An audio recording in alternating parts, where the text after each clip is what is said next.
This episode is brought to you by Indeed. Stop waiting around for the perfect candidate. Instead, use Indeed sponsored jobs to find the right people with the right skills fast. It's a simple way to make sure your listing is the first candidates see. According to Indeed data, sponsored jobs have 4 times more applicants than non-sponsored jobs. So go build your dream team today with Indeed.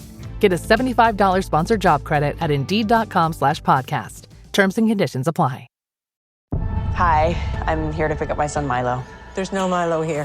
Who picked up my son from school? Streaming only on Peacock. I'm gonna need the name of everyone that could have a connection. You don't understand. It was just the 5 of us. So this was all planned. What are you gonna do? I will do whatever it takes to get my son back. I honestly didn't see this coming. These nice people killing each other. All Her Fault. A new series streaming now only on Peacock.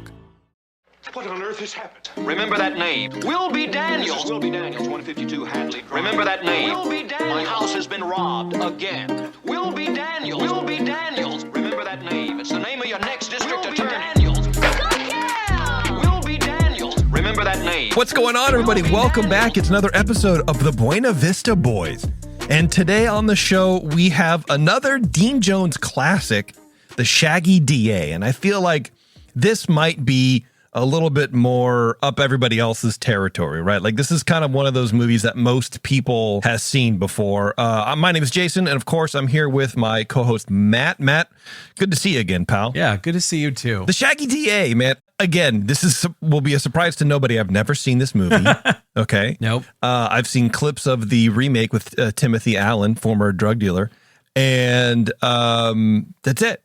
So I know nothing about it at all. I think at some point, especially right now around the internet, someone has seen a reel of one scene from this movie where it's the guy in the dog suit, right? And he stands up and punches Dick Van Patten. I think that because I saw that probably a month ago. It just happened to be in my reel. It just came up. Funny, dude. Other than that, I've never seen one bit of this movie.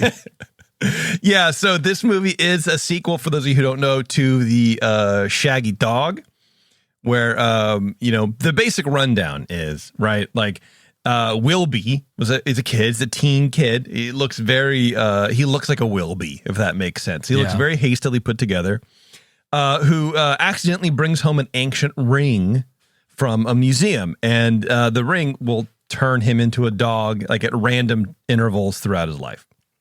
Yeah. And now we catch up to him. It's 79, I think. 78 is in this movie. 76. 76. This is 1976. Okay. All right. And it's like real world time, I think, also is this is supposed to be 17 years later. Okay. Yeah. World. And he's a lawyer. And he good for him. Did good for himself. Yeah, he's gonna run for DA. So I think personally, the childhood trauma of turning into a dog in front of the girl you like several times would be, I mean, he would be in Shady Pines, institution, building boats out of popsicle sticks. Like he wouldn't. Yeah. But you know what? He overcame and he did great. So we catch up with him. I think I also like to think he suppressed a lot of this. It's way down there. Yeah, that's true. So we catch up with him. He's married. He has a son of his own called Brian, and this is his story, Matt. This is his tale. The tale as old as time. Well, and I'll say this to Dean Jones's credit, I think that when it came to having to like sort of pretend like this had happened to him, right? Yeah, because this isn't Tommy Kirk. He did a really good job of like taking on how a person would feel having known that he had been a dog and may become a dog again. I tell you what, Dean Jones, he always had, like, every role he had is sort of like exasperated, flabbergasted, personally offended guy who gets over it quickly. Oh, very personally offended. Yes, He gets and like personally offended very easy. He has those reactions. He has those emotions where it's like, I don't know how you could tell me that. Oh, let's hug. Okay. Man, he's kind of a catty bitch, too. He kind of is, to be honest. But overall, weird movie. I don't think it's very much out of place with the Shaggy Dog. I think maybe it's a little bit better, but also in its own way, absolutely chaotic. Yeah, this felt like, and mostly it's because of the cast that's in it. This feels like a really, really long version of a Carol Burnett skit, almost. Like this thing is broken up into so many like interesting vignettes that are all feel very 70s. Yes. Like you would see these either in other movies or in variety shows. A lot of the gags in here, very, very steeped in 70s Hollywood. Yeah. Exactly. Well, let's get into it, Matt. Without further ado, let's talk about the Shaggy DA. Yeah, man. Oh boy, gingerbread Rocky Road slush, kumquat Bavarian chocolate with lime mint, and oh boy, don't tell me, pine scented gooseberry. That's only 43. What did I leave out? Don't tell me, I know. Avocado surprise. What will it be? Vanilla. I run through 44 flavors, you come up with vanilla.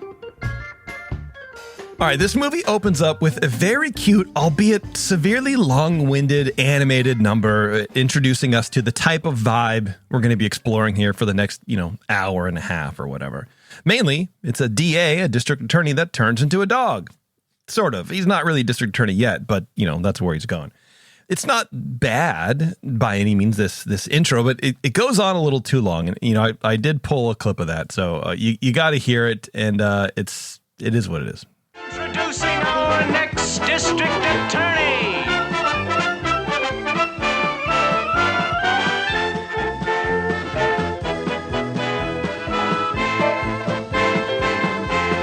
Friends, I want to talk about politics. Now let me make this perfectly clear. I'm going to throw out all those shabby old tricks for this election year. Now I'm the one who'll set you straight. Let the past be water through the gate. Just an up-and-coming grassroots candidate, and I'm running for the Shaggy DA.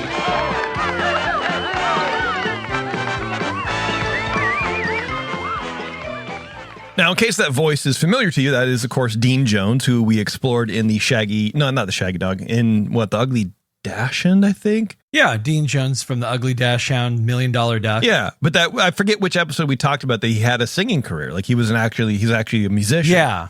So he's singing the theme song to his own movie, which is, pulling double duty. I hope he got paid accordingly.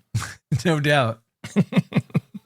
So anyway, it kind of goes on and on and on because, again, in the 70s or whatever, a lot of these intros to these movies, you stack all the credits at the beginning.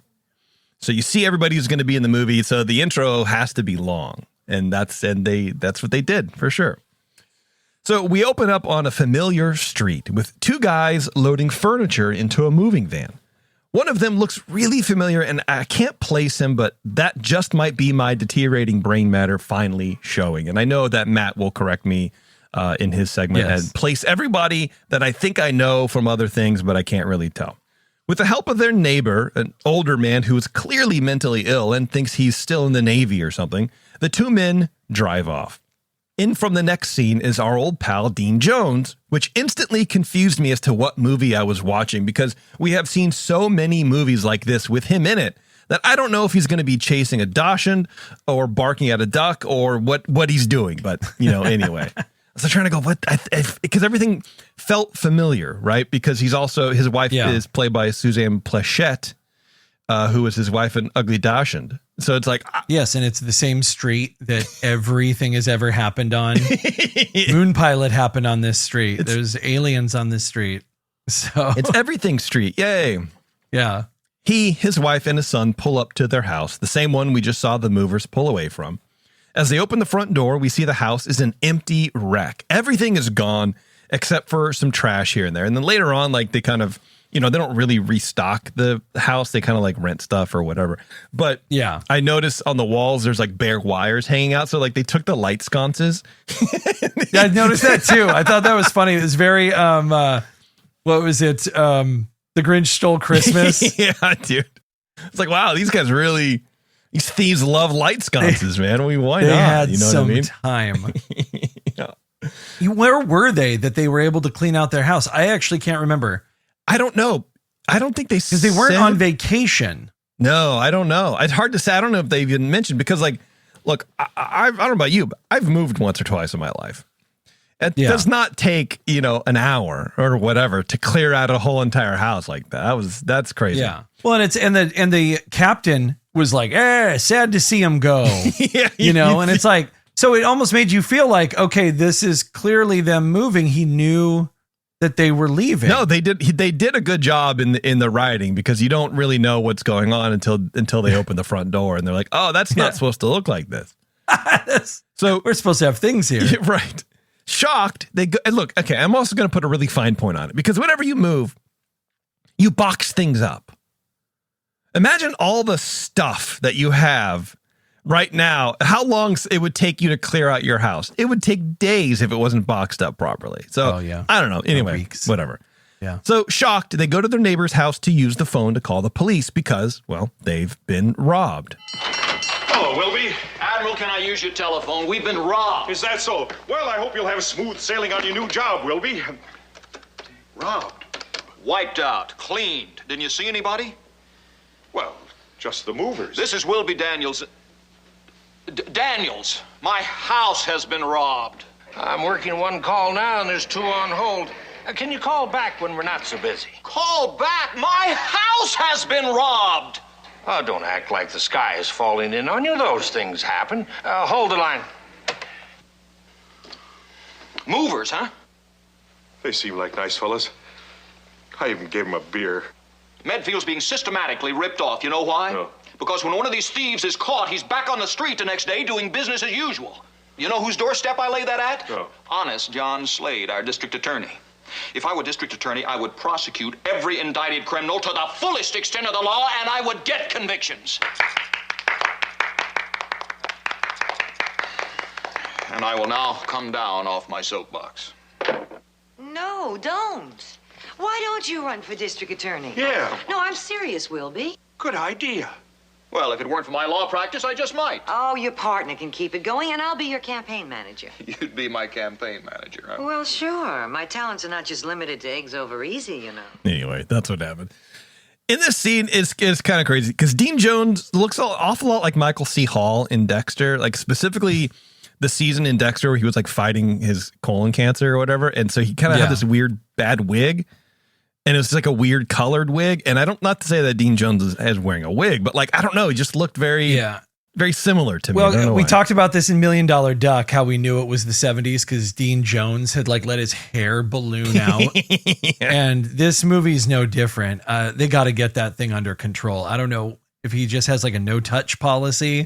Like his contract. He's contractually obligated to. You leave my hair alone. I'll do what I like with it. Like, but yeah, I'm so pissed at these later movies because he's so tight, dude. In the 60s, like in the Love Bug and stuff like that, like his hair is tight.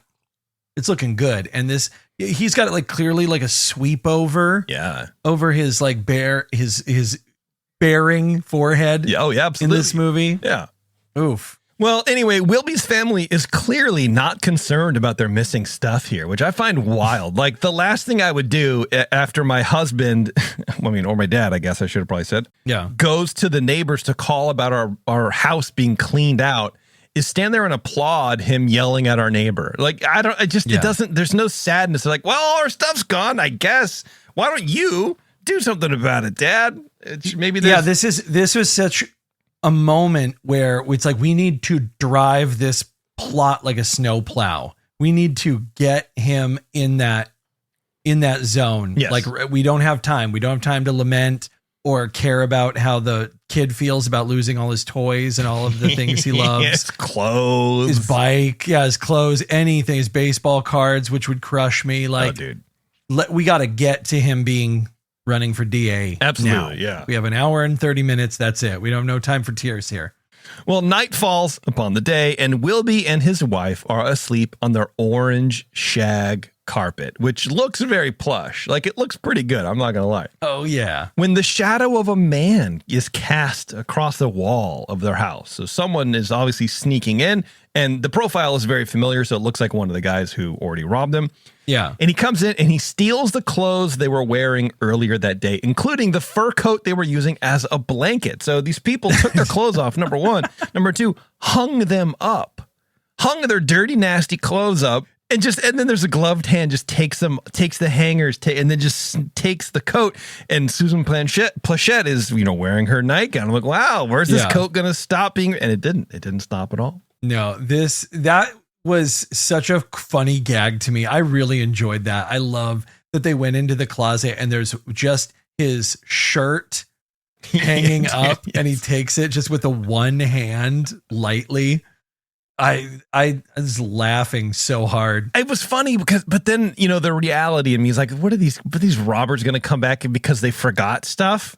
Oh, let's just take these dirty clothes. Like, what are you doing, dude? Stupid. Yeah. It was very stupid, but it's like just the pettiness of it, like, made me so happy. Well, yes, but I don't know. I guess my problem with it is like, it led me to believe that it was a more focused thing. Like, I thought the plot would develop as like they're trying to push Wilby over the edge to then turn into the dog so they can capitalize on it or do whatever. Yes. Because like, why else would you come back and focus on this one house that you already robbed? Like, how do you know the people are back? How do you know there's extra stuff in there to take? Why are you there again?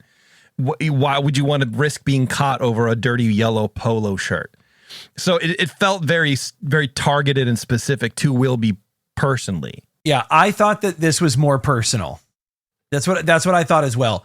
Is like they're taking his stuff in particular, not just like hitting up the neighborhood. Right, dude. Because they did come back a second time. I honestly thought that was a dream sequence at first. I thought he was going to wake up thinking that they literally stole everything. Like Gene Jones's character, Wilby, is like, this is just a nightmare. Yeah. That they're even taking the last shirt off his back. And then it's like, nope. It's real. That really happened.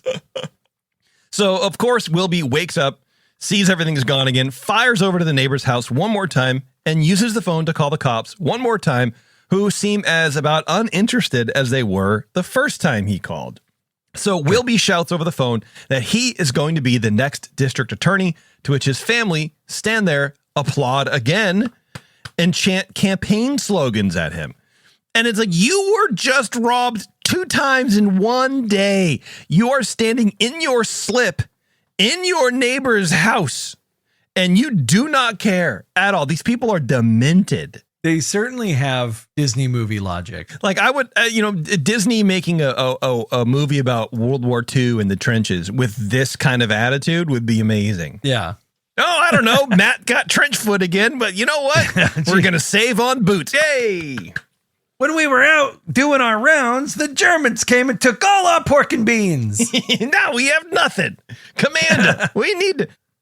In the next scene, we are introduced to Wilby's opponent in the DA race, who's the current DA, Mr. Slade, who looks pretty much just like a Muppet or one of those puppets from that Phil Collins music video with the politicians and whatnot. You know what I mean? From the 80s. Oh, yeah. He gives a press conference about Wilby's run and then gets on the horn with a shady, sweaty guy to talk about secret things and develop a plot a little bit. There are refreshments in the next room. That's all the questions that Mr. Slade has time for now. Thank you, Mr. Slade.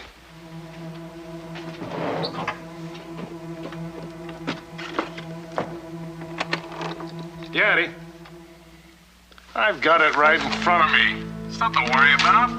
Well, I just don't like these enthusiastic amateurs. Well, will you believe me? He's gonna fade in the stretch. He's a lightweight. I hope you're right. Well, haven't I always been so far? Look, you take care of everything over there. I'll take care of this end, okay?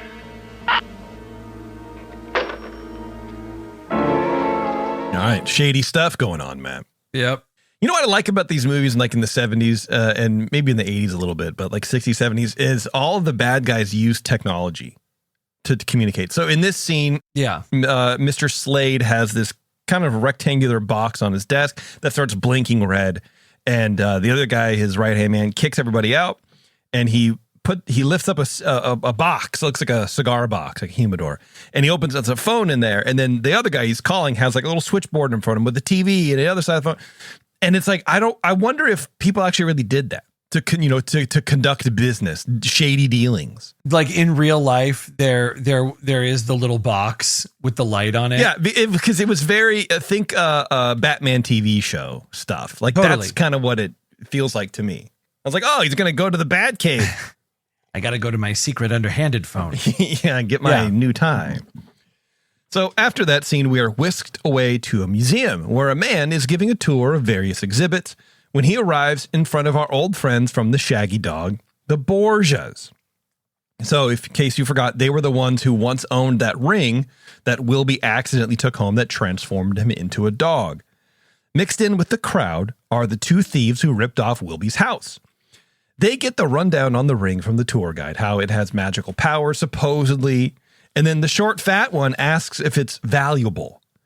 So I imagine they're there just to case the joint looking for stuff to steal, which is a bold move, I think, going from clearing out houses to ripping museums. But I guess the economy's bad no matter what decade you're in, you know? And it's weird too, because they're like, these guys, you've not seen them since the original house robbery. Yes. You don't see them taking orders from anyone. Do you know what I mean? Like they didn't check in with a boss going, what else you want to get, boss? No. You know, hey, we got some good stuff down at the museum. It's like these guys are just walking around town, these two fellows associated with nobody, it looks like, just trying to rip off the biggest, juiciest stuff in town with like no plan. I got very much the vibe of the Wet Bandits from Home Alone. I knew you were about to say that, and I watched Home Alone the other day. Like, so these guys are just like, hey, what are you gonna do? I don't know. This is a pretty sweet house, Harry. Hey, Carl, stop doing that. He's just like, I went down to the museum the other day, looking around. There's some fat hall down there. Let's go check it out. From stealing clothes off sweaty clothes out of someone's closet to then thinking that you have the intestinal fortitude to rip a museum. Like, that is wild. I like that they're dumb enough too to go like, wait, oh, that's a good ring under that big box there. That worth something? It's like, no, it's not worth a single thing, dude. Not at all. Nope. Worth a tin it's made out of. That's why we have it under a big box, stupid. Yeah, dude. Anyway, the tour guide says it's priceless. Like, there's no way to determine how the value of it. And we get a tight shot of the ring in this little case as it pulses and glows. And suddenly, we're in a pawn shop, I guess, I don't really know, where the two guys are trying to sell the ring. So they stole it, and we never got to see how or when or whatever. No, I know I was pissed that we got like robbed of some cat burglary scene. Because it would have been cool to see these two guys work. How are you going to do that? You know what I mean? So the shopkeeper said he doesn't want it. The two men skedaddle. Pushing on, we end up in Wilby's bedroom as he's preparing for a big TV interview. The house is bustling with people pushing TV cameras around, and Wilby, his wife, and their kid Brian are all upstairs. Over Brian's giant, enormous radio headphones. I don't know if you guys remember these. I imagine they were a real thing. I think they were. I've seen them in multiple things. Oh, they are. The big, boxy headphones, and then each headphone had one antenna each. So he has these rabbit ears on his head, or, listen to the radio, which is what all kids do. They're really retro and cool. Over Brian's giant, enormous headphones, Wilby overhears about the museum robbery and has to make a confession to his wife, which, of course, every child 8 to 10 years old is going to be listening to the news. But here's the confession from Wilby. Wilby, just say it. I'm not sure you'd understand. I'll understand. I'm really not so sure that You'll understand. You'd understand. When I was a teenager, I accidentally took an old ring from the Prescott Museum.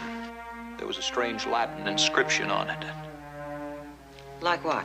I'd rather not say. Anyway, when I found the ring at home, I read the inscription a couple of times. And I turned into a dog.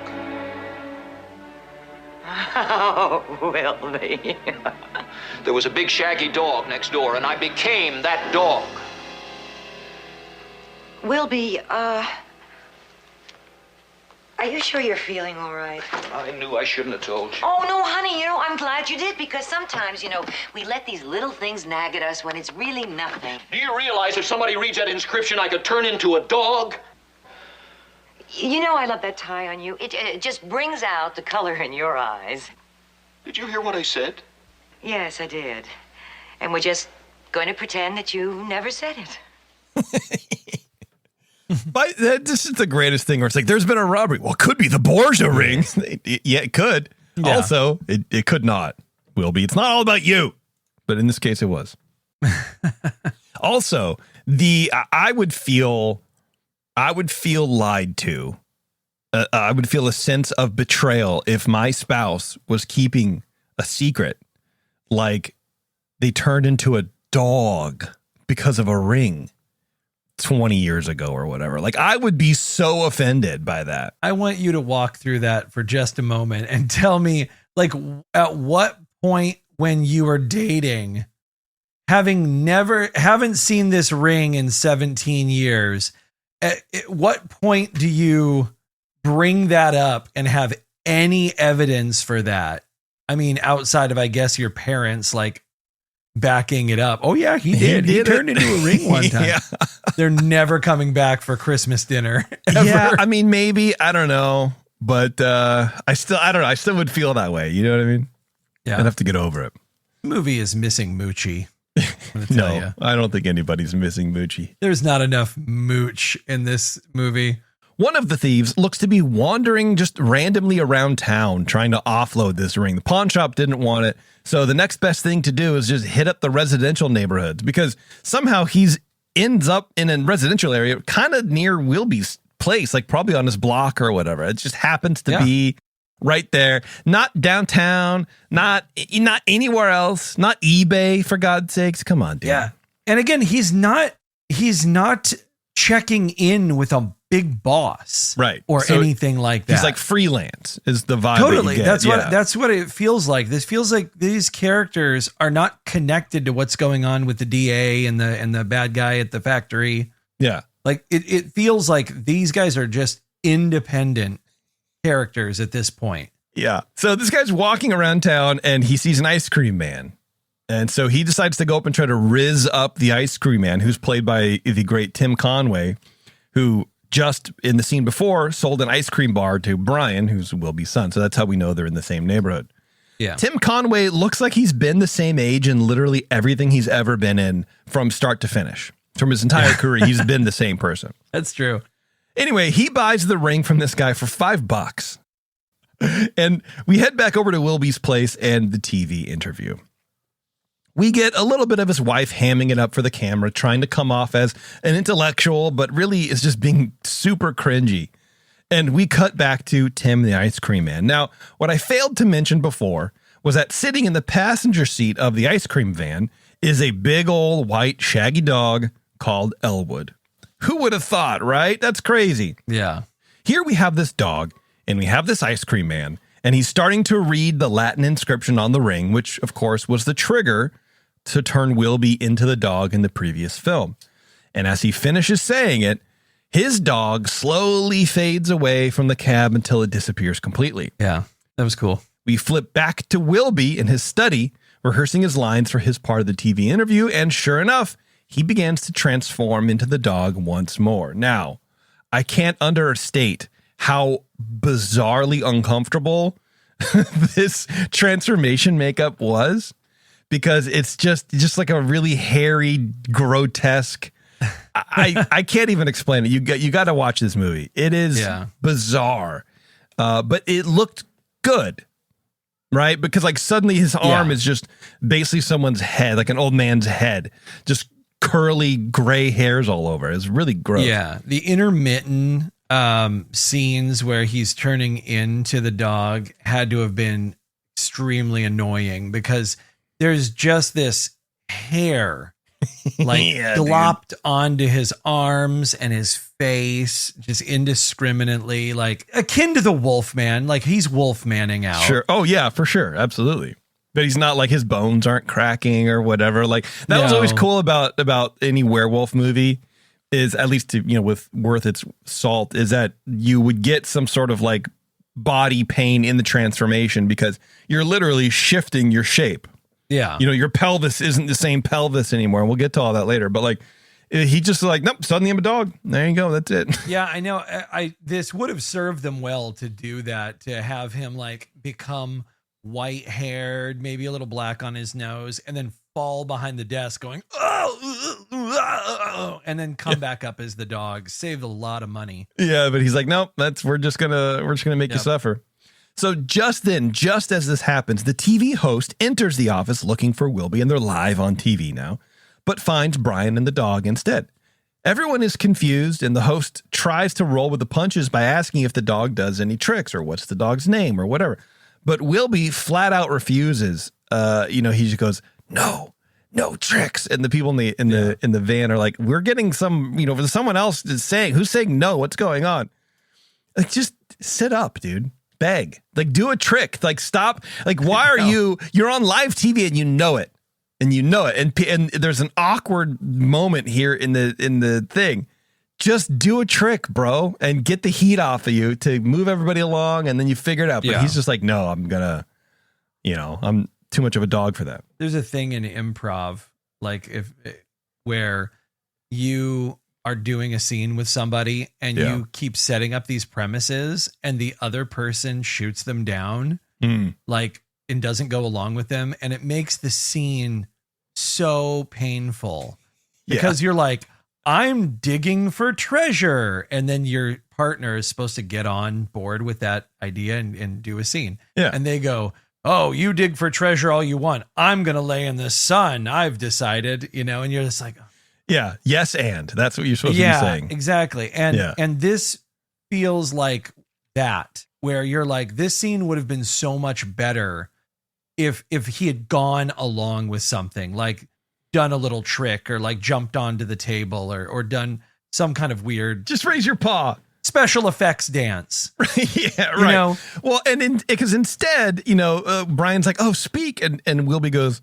woof. Like, he says the word woof, and the host is like, woof. And everyone's like, what? It's like, you're trying to not call attention to yourself, pal. Totally. You don't speak the word woof as a whatever. Anyway.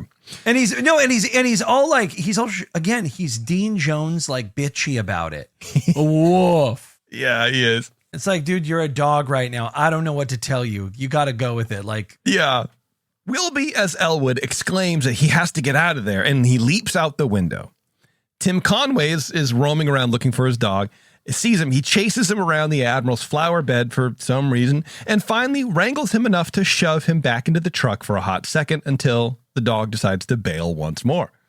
Tim Conway is hot on his heels until Wilby as Elwood, of course, loses him in a neighbor's doghouse because what else is he going to do?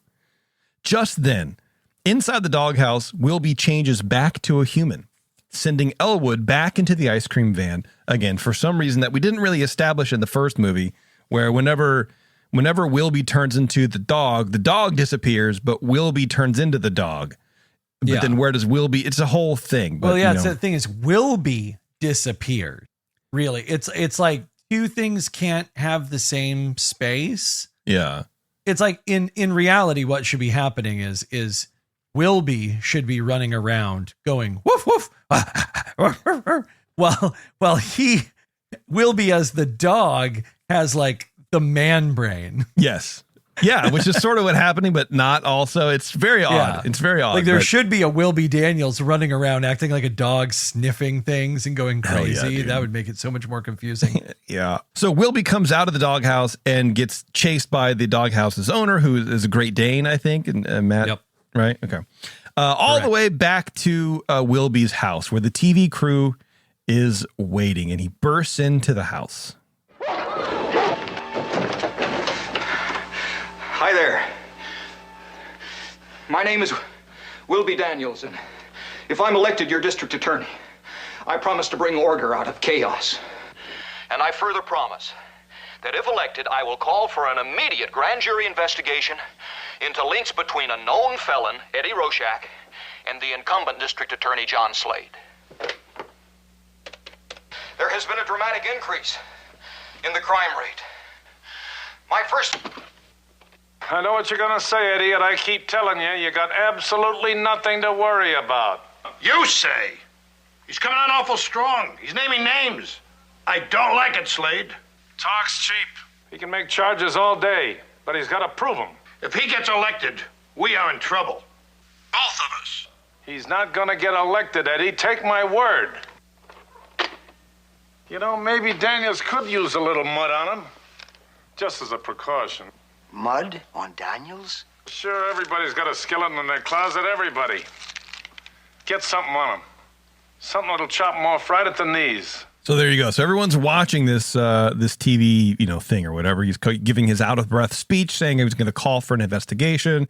Slade is watching this. He tells his henchman to go dig up some dirt on Wilby. Later, another thing. Classic villain. This is what the podcast should have been called. Is another thing. Why not have just the phone sitting on your desk, right? Instead, Slade has this box with this light that blinks. And whenever the light blinks, that means he's getting a call. So he has to then bend down, pick up the box, put it on the desk, open the box, and then pick up the phone. Are you trying to be, shift suspicion from you or whatever? Because then why do you have this big box that blinks every now and then, sir? Oh, don't worry about that. It's my defibrillator or whatever. Like, it just put a phone there. Well, yeah, I think it's a bad guy box. So it's bad guy like box, if people know that, like you said, they only use those type of boxes for dirty dealing. Like, it's well known. That's right. It's like, that's why he has to have it under his desk. Now, I do think he's grown a little fat on being able to pull the bad guy box out whenever he wants. Like he didn't even look left or right or anything like that. So he's getting sloppy. He is. Later on, we find Wilby and his family stressing out about the ring, and Wilby says something that I think is counter to what we learned in the first movie. He says that if someone reads the inscription again, he'll turn into a dog, and they don't know when that will be. But if I remember correctly, and Matt, you need to correct me, he would just randomly shapeshift in the first one, right? It had nothing to do with the reading of the inscription. Yeah, this was something that they changed for this movie. In the original, he had put the ring in his hand, and he said the canis corpe transmuto, and he did a little dance, right? He said it like 3 times. That's right, and a do si do, and away we go. And that like bonded him to the ring. Now, this is where I have a big problem with this movie, because they established very well that the reason he stopped becoming a dog is because he did an act of servitude, right? Where he put his life on the line as the dog. And that's what broke the curse. So he is technically curseless right now. Yeah. And it should have been Tim Conway who was holding the ring and read the inscription. Yes. That should have started becoming a dog. Right. Should have been Conway going to the pound. Well, and Wilby should have been helping him then, maybe. Like that, you could have just reversed the thing. That would have been better. It's clearly in their own lore that he had been broken from that curse. So I don't know why he was freaking out. I love, my favorite part about us is what? Taking these kinds of premises, and absolutely dragging them into the real world to prove how they wouldn't work. Well, I didn't make it up. I didn't make the movie like you did. Like you did, Disney. Yeah. So why not, you guys, just look, you sold us a bill of goods. Yeah. And then you pulled the old switcheroo on us. Like, I lived my whole entire life knowing this. Go put the old movie on and watch it. Yeah. Because, so he didn't in the first movie, he had the ring the whole time anyways, too, right? Didn't he have it? Yeah, I believe he did. Yeah, he never really read it again, so I don't know, whole thing. No, and so in this movie, yes, the thing is they gloss over all of that, and now apparently when anyone reads the inscription, he for some reason becomes the dog still, and then he is a dog for ? Amount of time. Yes. Like we don't know how much. I'm assuming less than 20 minutes. The rules have changed, and now Wilby Daniels will be a dog. Okay. Yeah. See, now that there could have been something in there where they had a reason the rules on this changed, Oh, sure. Yeah, you never know. Something like they could have, like after they originally got it back, they had some witch doctor look at it, something foreign. Right. And now the rules are different. At any rate, Wilby tries to go look for this ring, but he gets diverted when he's reminded by the Admiral, his next door neighbor, that he's the guest of honor at something called the Daisies, which is an all-women's group. Just as he's being introduced at this group, in walks Slade's man, casually lurking in the back of the room. We cut over to the ice cream van as Tim, both the character and the actor, are loading ice cream into the van with his love interest, Katrina, the girl he bought the ring for. Well, she reads the inscription, and you can guess where this leads us. Cutting back to the meeting, Wilby is in the middle of his speech when he puts his hand down on the table in front of his wife in a passionate act on his speechifying nonsense. Yep. And his wife sees that it's all hairy. His hand is all hairy. Gross. She stuffs him behind her and calls for the piano player to start playing the Daisies theme song or whatever it was. And while all that is going on, Wilby completes his transformation into Elwood underneath a table, racing out of the building and into a cab. And as he runs out, Slade's man clocks what's going on, at least has a suspicious look on his face that sort of never really went anywhere, but maybe it did later. I don't remember, but that's what happened. It was, he transformed in front of a room full of people and nobody clocked it except this one guy who was like, well, it's weird. Yeah, he just notes it. His face is that of noting. Remember this for later. Yeah. So a few scenes pass. Wilby turns back into Wilby, and they decide to go around town looking for the ring. So you have Wilby, Brian, and his wife all hitting up pawn shops, seeing if it's sold around. Brian waits outside. He spies Tim, the ice cream man, who, when he learns what Brian and his family are doing in town, tells him that, hey, I just gave my girlfriend a ring that sounds just like the ring you guys are looking for. Has a beetle on it and everything. So they all end up over at the ice cream factory where Wilby offers Katrina $2,000 if she'd give the ring back to him, which, of course, I had to do the math on, is $11,300 in today's money. Imagine that. Like, that is such a ridiculous amount of money. And it sort of explains what happens in this next scene. That is go ape shit money. Like, kidding me? Whatever. No, I totally agree, which is funny because in movies like this are so good, and I won't take up too much time on this, but it's like, because we weren't there and it was such a time and place, like money, especially money is such a time and place thing in movies. Yeah. And so this next scene that happens, watching this from 2025 for $2,000 is very funny. Like, just on the face of it, because I didn't yet do the calculation. That money's different, obviously. You're right. But, well, some people do, some people don't. Yeah. And so it's really funny to have him say, I'll give you $2,000 for that ring. And we're like, oh, that is a lot of money. That's good. Yeah, but then without knowing how much that really is, seeing the actors so motivated. Yeah, dude. It's really funny. Yeah, it is crazy. So Katrina's like, oh, that sounds great. But of course she can't find it, though she thinks it might be lost inside of some special order that she filled for like cherry cream pies. Yeah. The promise of that much money. Oh, so by the way, before I say that, so one of the ladies is like, hey, if we find the ring somewhere, do we get the money? And Wilby's like, I don't care. I just want the ring back. So everyone gets whipped up into a frenzy. The promise of that much money empties out the entire factory as all of the women run over to the hotel, which is the location of the special event that has all the pies. Yeah. Now, think like Willy Wonka when all those women are opening up all the chocolate bars. Yeah. But now cut that down to about 26 women. And then that's what we're looking at here. Basically, yeah. Now this scene is weird. All of these women burst into the hotel kitchen to find like 6 or 8 tables set up, each one with about 20 pies on it. So this is an industrial kitchen. I'm going to tell you right now, I'm going to be that guy. This would never happen. You would never just set up these pies. They're equidistant apart. They're spread out evenly. Like everything's just whatever. Anyway, these women immediately dig their fingers into the pies, scooping out the filling, looking for this ring, screaming and hollering, which I get it, right? I would friggin' eat that much pie for $11,000. At one point, Katrina gets hit with a pie. And while the subtitles said that she said, whoa, hey, I think she said, "Whoa, shit," and I want to play it for you because I think this is what she said. Here it is. I went back and watched this, and you very well may be right. What is going on here? Let me have that pie!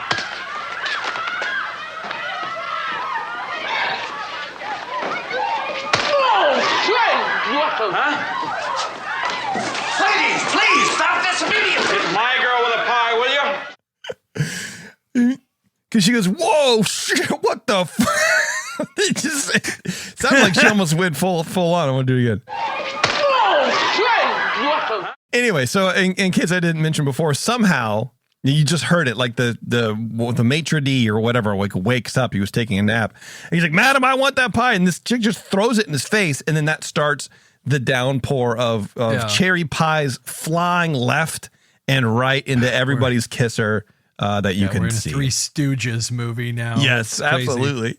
But so, no, in that moment, I guarantee Joanne Worley was like, "Holy shit, you!" Yeah. Oh God. And another thing I noted, they are smacking people with these pies. Like sometimes you see, in a movie with a pie throwing bit, they're not winging them really. It's just like a boop, and they're just like whipped cream pie. These are full on. The head moves back when it gets hit with a pie. They are on a pitching machine or something, man. Yeah, man. No, and so to her credit, I think she took this pie to the face, and I think she knew a pie was coming. Yeah. But they had not rehearsed what a pie would feel like. I don't think you can. I don't think you should. So I think this is her honestly trying not to curse and ruin the take. Yeah, probably. So it turns out all these pies were ordered for something called the annual cherry pie fundraiser that's put on by John Slade, who is the DA currently and who Wilby's running against, which is going on in the very next room. We cut over there just long enough to establish this plot advancement, and then we jump back into the kitchen mid-pie fight. And I absolutely love the edit here, Matt, because they cut into the pie fight like almost mid-scream. So they had someone stand up and he's like, $250 to auction off pie. And then like, usually you would let a line like that breathe for a second or two, right? You don't want to, It was like a jump cut right back into the screaming and yelling. And it was, I don't know, it made the whole thing seem more chaotic at the moment. They rode the energy of that last guy. Yeah. So the guy, so it's like they cut from high energy straight into high energy instead of like having that beat in between. It was really great. It was a cute little edit. At this point, nobody's even looking for the ring. They're just bombing pies left and right. Everyone's covered in pie. Crust hanging off of heads. The pink hue of cherry and cream making everyone blend in with each other. Yeah. At one point, the two thieves are walking in the alley behind the kitchen. They are everywhere. Yeah. And two pies fly out and hit them in the face. Turns out one of those pies had the ring in it. So the ring is now back in possession of the thieves. The smarmy one tries selling it to a random guy on the street who turns out to be a cop who takes the ring from him. And this must have hit the newspapers because Wilby, in the next scene, bursts into the police station to ask about it. So again, we're moving fast here. Yeah. But in case you thought he'd get out of the police station without transforming, you got another thing coming because the museum curator is there picking up the ring. And before Wilby can get back to him to say like, hey, I don't know what he would say because it's not even the same curator. He go, hey, that guy, Professor Blumpkin, that kid he keeps going on about before they took him to the crazy house. That was me. Shut up. Stop reading this ring. Was his name Blumpkin? Isn't that it's Professor Blumpkin. All right, well, don't look that up on. He's like, before they took him to the sanitarium about 8 years ago. Yeah, right. I was the kid. That was me. So before Wilby can get over there, the curator reads the inscription on the ring to the cop, sending Wilby in to dog him. And the curator, reasons. The curator does kind of make a point that kind of comes through later. He goes, I don't like to say it too many times because I don't want to get desensitized to it and turn into a dog or whatever. And the cop's like, you really believe that? He's like, no, but I'm cautious. Yeah. You know what I mean? Yeah, he uses the term sensitized. He goes, I don't want to read it too many times to become sensitized. And I'm like, what is that? Like, I guess I don't use the term sensitized too much in a proactive term. We all become same desensitized, but sure. It's such a weird word to use, like in that moment, because if he said, "Lest I be cursed," that makes like a little more sense, right, to a general audience. I don't know. I agree. It's just a weird word to say. It was odd. While the museum curator is explaining the powers of the ring to the cops, and after Wilby turns into Elwood and leaves the station, Slade's man walks in because he's still trying to get that dirt on Wilby. So he's been kind of following around town. You kind of see him every now and then. And he overhears that last part about how the ring turned a boy into a dog years ago. This somehow made the connection in his mind that Wilby is that little boy. So, having acquired the ring from the museum somehow, and also acquiring dirt on Wilby, Slade's man heads to Slade to deliver the good news. Now, of course, Slade has some doubts, so he invites Wilby to the office to try to catch him out and see for himself. Daniels, I want you to drop out of the race. Use any excuse you want. No way, Mr. District Attorney. I'm in this thing to the finish. I don't make deals. And I'll tell you something else. I'm going to win this election. And my first official act will be to call a grand jury investigation into your criminal connections in this town. If that's all we have to talk about, I guess our discussion is closed. Is this the ring you were looking for at my pie auction? Yeah, that looks like it. You're certain? It has an inscription on the back. It says, In Canis Capore Transmuto. In Canis Capore Transmuto.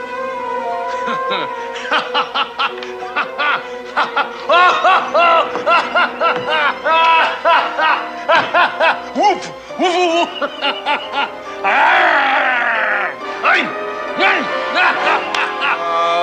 Woof! Come in here, please. Oh, Raymond, this dog has no license and is clearly in violation of the leash law. Call the pound. I already did, sir. The truck is waiting outside. Out of my way! Grab that dog! So once more, there's a lot going on here. Now, that smack sound that you heard kind of at the end of the clip, that sounded like a bad sound effect of a punch. Well, that's because it was the sound effect of a punch. Wilby as Elwood. So here's what happens in the scene. He says, he does the Latin thing. Wilby turns into the dog, and, it's another weird effect and it looks itchy and annoying. And then Slade calls this guy and he'd be like, hey, get rid of the dog. So Wilby as Elwood he rears up. He runs to this guy, rears up and punches Slade's man in the face, making his escape. And awesome. By his escape, I mean running down the hall and sliding down a rope to the ground floor and running away. And we'll talk a little bit about how all this effect is done, but it is like, if you've ever seen a dog ball up a fist and punch a man in the jaw, you got to watch this movie. Yeah, this is where the film officially really lost the plot. The plot that it had is now out the window when we're going full man dog suit. Yeah, it was weird, dude. It's so weird. It marks a shift in the movie too, a little bit. There's a distinct shift after this scene where it's like, well, now anything can happen. You know what I mean? Like he could fly, he could be a fighter pilot now. Yeah, and it's like, it's not to say that they didn't care about what was going on in the movie, but this definitely was a moment where they're like, we're less worried about selling this world to you now. Yeah. Because up until this point, it's like they played it pretty straightforward, right? He shifts into the dog is running around. I didn't love how they're doing the dog talking because it's just reverse shot, like it's reversing the footage. Yeah, the dog's mouth open. Yeah, you take the second and rewind it and play it again. Yeah, not nowhere near as clever as the first one, like we spoke about. And I was like, okay, that's fine. But then when they go into full dog suit mode, all the time to accomplish all this wild stuff, I'm like, okay, they no longer care about you believing this is real. They just threw that out the window. They had a sheet of gags they wanted to do. Oh, for sure. We're going to do them. We got to make it interesting. Yeah. Yeah. We're just doing all these gags now, and we don't really care if you believe it. So Slade calls in a favor and has the police out looking for Elwood. Hilarity ensues, and eventually Elwood is chased into the roller dome. where our friend Tim the Ice Cream Man is hanging out, probably watching his lady friend play some roller derby. And that was kind of established in a few scenes ago where Katrina is a roller derby queen or whatever, you know, she's in the roller derby. Yeah. So as you were saying, Matt, here's where things get insulting. So anytime Elwood has to do human things, he's an actor in a dog suit, like punching a guy out or sliding down a rope. It's just a guy in a suit. It looks good, mind you, save for the biologically incorrect movements of the animal. But you can overlook all that kind of stuff because it's a movie. And to be honest, it doesn't look too bad. Until this scene, because Wilby, as Elwood, finds himself in front of the woman's dressing room. Before entering, he knocks respectfully. He's a very respectful, shape-shifting manimal. And then he goes in. Great, cool, what a gentleman. But as Slade sees the dressing rooms, and he's there looking for Wilby also, he orders his people to check the dressing rooms. So out comes Elwood, dressed as a roller derby girl. Skates, pants, helmet, standing on two legs. Not only does he then skate past Slade, but he enters the bleeding ring during the match. The whole thing looks absolutely ridiculous, especially the close-ups of the dog, the real dog, right? Against the green screen. Looks terrible. Because he's wearing like a helmet. They put a helmet on the dog. They put a helmet on the dog, yeah. And it's just, I don't know. It just, the person in the suit dressed up as, it doesn't work. But Slade sees this.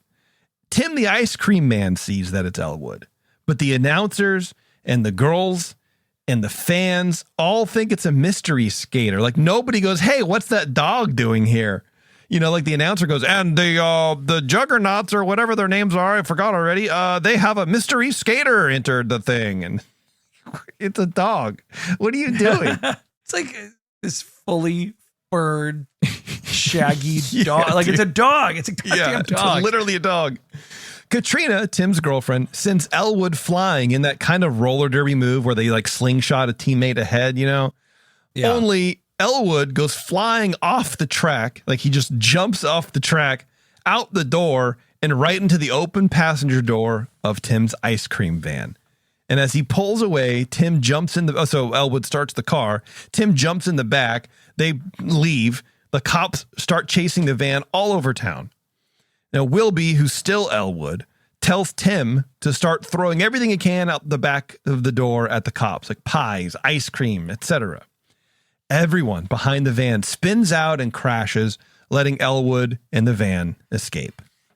But only for a moment, because the cops and the animal control van corner Wilby up a tree in the park, because of course they do. Trees are natural places for dogs to be able to climb. You can't cut, whatever. Anyway, it looks so stupid up in that tree. That dog's just hanging. Dude, the dogs are just panting. And he's like, what am I doing? They don't have claws sharp enough to get up the, whatever. Anyway, they trank Wilby after first shooting Slade in the butt with the first trank dart. And the poor guy wakes up in the pound where he can hear the other dogs talking about him, which I feel like, is that new for this movie too, where he can somehow translate dog? Well, and you saw that briefly when he was in another scene that dragged on way too long. These scenes drag. He was practicing singing as the dog in the ice cream van, and this other dog comes by and he goes, "Hey, what are you looking at? You guy can't practice his singing?" And the other little dog goes, "Like, you call that singing?" And then just walks away. And so that establishes this weird little moment where it's like when he's a dog, he can understand dogs. Well, and then when he talks to dogs, he's not talking English anymore. Yeah, because the dogs can understand him. So the dogs can communicate, but then he can also talk the same way to. It's all very confusing. Yeah, it's weird. It's like they get on a weird wavelength because he's clearly speaking English to humans, but he speaks English to the dogs that you just referenced in the pound, and they're on board too. They get it. Yeah, they absolutely love it. Hey, he looks like a first timer. I wonder what he's in for. Vagrancy. What else? Well, looks like the paddy wagon boy slipped him a Mickey. Easy, you guys. Curly's coming around. And dummy up on our plan. We don't know this turkey. Oh, hiya, tall, dark, and handsome. Welcome to One-Way Road, pal. One-way row. Where is this? Curly, my boy, it's the slammer. I gotta get out of here. You will, sweetheart, in 3 days. Feet first. Swing low, sweet chariot, coming for to carry me home. Oh, it's for him. He goes next. Yeah. So now you heard the dog singing "Swing Low" is a black Labrador. In case you thought 1976 wasn't racist anymore, I just feel like it's like, come on, dude, can we not do that? But that's okay. Whatever. Again, looking at some of these movies in 2025, I put things there that aren't there, but whatever. I love this scene because it has a Boston Terrier in it, and I own a Boston Terrier, and it's acting exactly how a Boston Terrier acts all the time. Just ears back like it did something wrong. Like, this is exactly what this dog looks like. Well, when Slade hears that Wilby has been caught and then he'll be put down in 3 days, he goes, by the way, he's icing his butt because his butt is sore from the tranq dart. He puts a call into the governor, who for some reason advances the timeline on the dog killing. Gives a shit about this at all. Can you imagine you're the governor. Your district attorney from this area goes, yeah, hey, look, I need you to call this pound and tell them to kill this specific dog. And he goes, love to do that. I would absolutely die to be able to do this more than once. Whatever you need, Slade, I'm on board. You're my DA. He gets up from Sunday dinner to make the call. 8 daughters at the table. Kids, I got to go make a phone call real quick. Daddy's got business. Yeah. So he does. He makes the call to advance the timeline and pull Wilby for immediate death and killing. Ugh. But just as he's about to be shoved into a room by the guard who pulls Wilby from the kennel, Wilby overtakes the guard, which in a way I'm still not clear. He like shoves him and he goes, "You sit." He grabs the key from the guard's belt and he opens the doors to all the other kennels and lets all the dogs out. They convene into one cell where one of the dogs has been digging a tunnel out of the pound to escape. And so one by one, they jump in the hole. Jawshank. Nice. Yeah. Dog shank? What? Dog shank. On the outside, the dogs climb into the animal control van and Wilby drives them away. So Wilby splits off from the other dogs and he makes it home. He's like, yeah, you guys are going to make it farther without me because I got the heat on me. I want it. So he makes it home only to not only be discovered by the Admiral, who is neighbor, but by Tim as well. Now, why Tim would be sniffing around their neighborhood at this time of night, I will never know.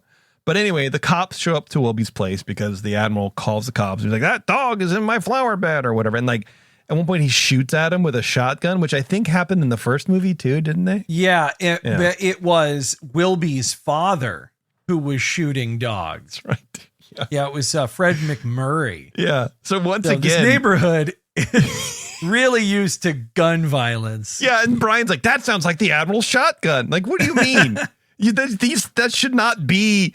You should not be that sensitized to random shotgun bursts in your neighborhood, brother. What are you doing? This place has dark history. Yeah, dude.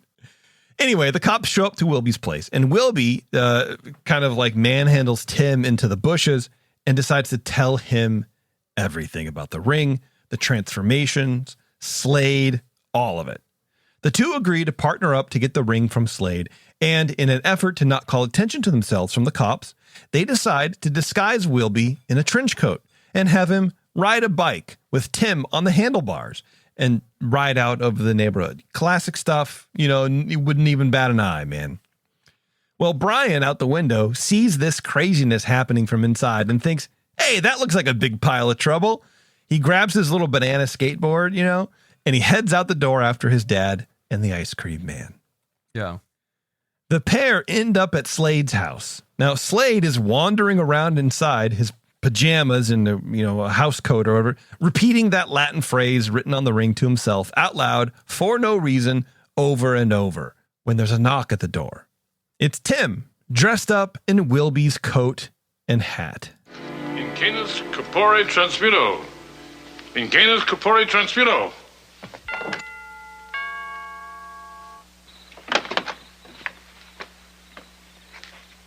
Whoa, you Slade? Yes? Who are you? Don't matter. Listen, I got a message for you from Fast Eddie. He says you're off the gravy train. No more gravy. You got it? No more gravy. Oh.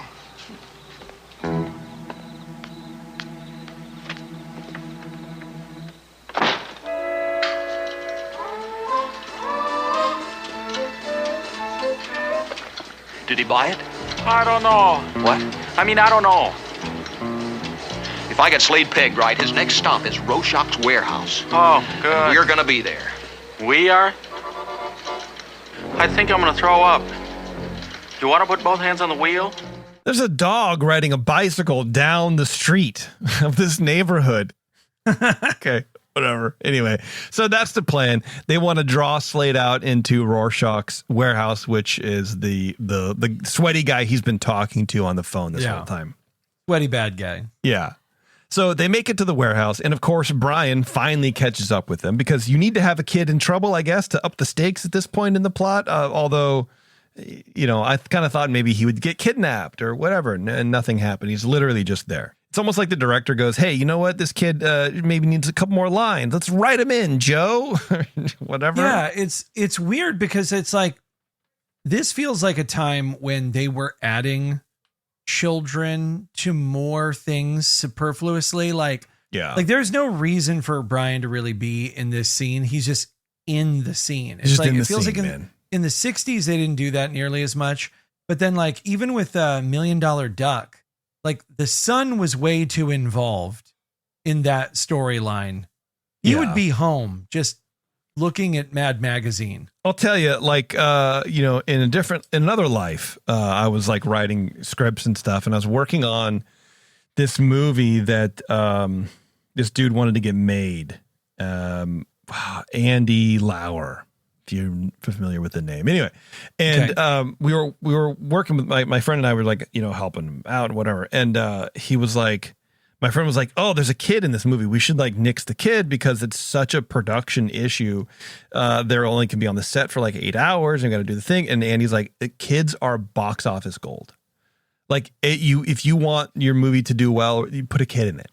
It never fails. Like it's just almost like there's a math equation to it. And I wonder if like this is kind of like the foundational point of that, where it's like, just put kids in the movie and you'll up your kind of like, you know, enjoyment level by 25% or whatever. It's weird. I was like, oh, didn't know that. Listen, if it works, it works. It feels like there are multiple movies that do have like this sort of vestigial child running around. They're not really adding anything, but they're in the scenes and you have to like account for them. Yeah. And that's what I think, like, you know, I say time and time again, where we're almost on this show, it's sort of like an archaeological dig at some point, because you're watching the progression of storytelling and movie making in real time. Like, you know, from the 50s to the 70s, there's such a weird, chaotic time. They don't know what they're doing. Like you might think they do, right? But the way that they change stuff around and the way that they add, you know, characters in, and the shot production is a little bit different, and the writing is different and tighter and whatever, they're figuring it out over decades, right? Which sounds like something that you shouldn't need to figure out. So yeah, you're right. They're probably just putting him in like, oh, I wonder if a kid would. Yeah, you know, Disney's probably going, yeah, look, man, we got kids in movies do well. Let's put them in without really like knowing what's going on, or writing him in very well, because the kid serves no purpose. He's a prop for Tim Conway at one point, which is like, it's funny, but yeah, he's just this person who's there to justify Tim like doing his bits. Yeah. So yeah, it's basically all he's used for. So inside the building, they find the place stacked full of stolen goods. So it's a warehouse. So there's all sorts of stuff in there. Their stuff is there too. Brian's like, hey, isn't that our, like, whatever it is, our TV? And he's like, yeah, that's all the stuff. Rorschach is there, and Wilby says he needs a way to prove that Slade is involved with the whole thievery corporation. Not the band, the movie. Anyway. Spying a battery-operated tape recorder, Wilby takes it and tells Tim to go distract the security guard who's sitting down and eating his lunch, which is literally a hank of salami, and he's carving it up with a knife, and he's like bread. Like, he's just the most Italian 80s, 70s like meal to eat for a man who wants cholesterol levels to skyrocket. But he's so sweaty. And this is like classic Tim Conway stuff, as he kind of shows everyone where Chevy Chase got his fast-talking bullshit shtick from. Hey, pardon me, but your Shannon down there on the Richter Frasen's condensing. The what? Your Shannon down there on the Richter Frasen's got a big gnarl in the tube there. Could back up on you. Who are you? Me. I'm Rorschach's new man down here. I just came on, yeah. I'm telling you, if you don't Gaffenhausen that alternator, man, it's gonna get all over the floor. You ever have Creel Blestate on your shoes? Whew. You gotta burn them, you know what I mean? I saw it eat a saddle right out from under a jockey one time. Goes like that. Turns it blue, you know. So, I want to come down there and take a look at it? Why don't you leave that knife here? I hit it with my Schazzenfrat tube on the Risenstadt. Gets a gnarl in it. This whole thing just reminds me of like Chevy Chase with the very physical comedy, but especially this scene, like thinking of like Fletch specifically, you know, and it's like, oh, okay, I see where all this is stemming from. So they lure the guard around the corner, knock him out, and Wilby gets the recorder into the office just as Slade arrives, who is still muttering that Latin incantation. Slade's right-hand man reminds him of what the museum curator said several scenes ago, that if you repeat the phrase too often, you can get sensitized to it and turn yourself into a dog when you say the phrasing. Slade brushes that off, and he goes upstairs and meets with Rorschach. The two agree that their partnership is still solid, and Wilby is there to record all of the proof. He stops the tape and he runs out of the office, but Rorschach and Slade spot him. Wilby races through the warehouse as Rorschach fires at him, and Slade screams and looks like a hardened callus full of pus. Suddenly, a waterfall of dogs pours in from the roof. It's all the canines from the pound that Wilby freed. They knock Slade over, and the ring falls to the ground. One of the dogs recovers it and gives it to Wilby. Then, fast as they came in, they left, climbing the stacks of crap back up to the rooftop windows and out onto the roof into the night once more. Just like they knew their job was done.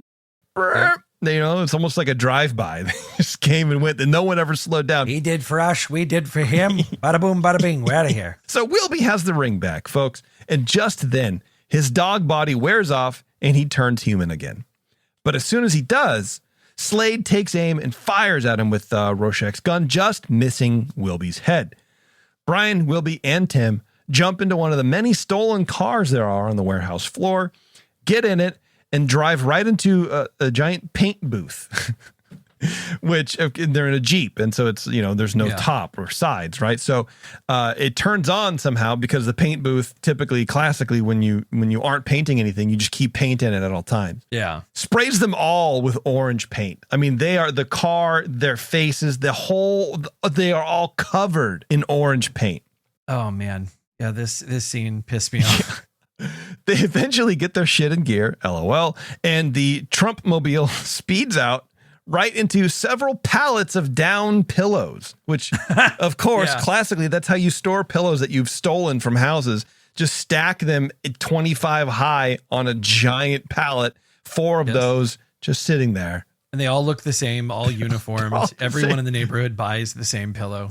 I mean, you got one store, you know what I mean? Like, you know, Aunt Judy's fabric shop or whatever in Medfield.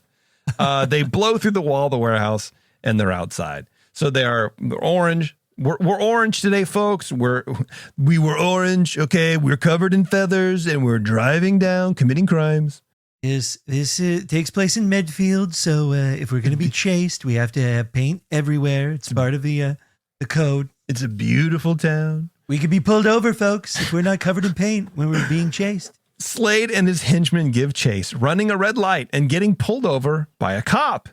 When the cop looks in the back seat, he doesn't see Slade. He sees a bulldog, complete with Slade's signature cigar in its mouth. It's the old switcheroo, which confused me. Yeah. Because Wilby didn't say the incantation, doesn't have the ring. Like, what what prompted the transformation? Again, because the magic doesn't make any sense. Because remember, he's like, incantation too many times, I'll become the dog. I'm very scared.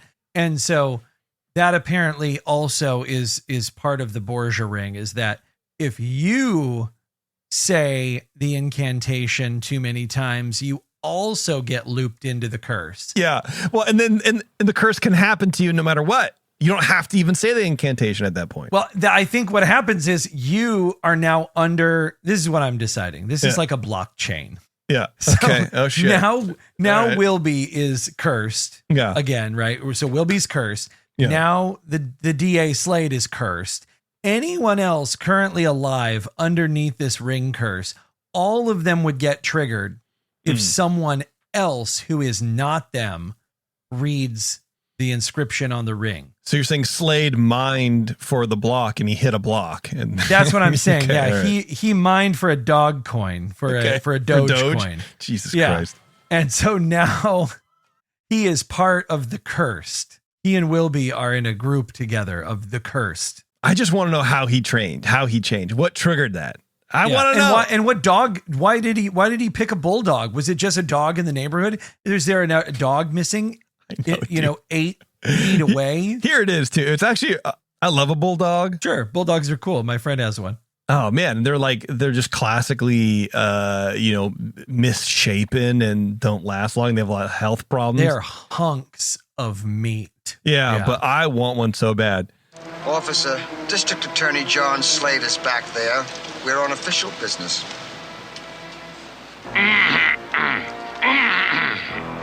He is?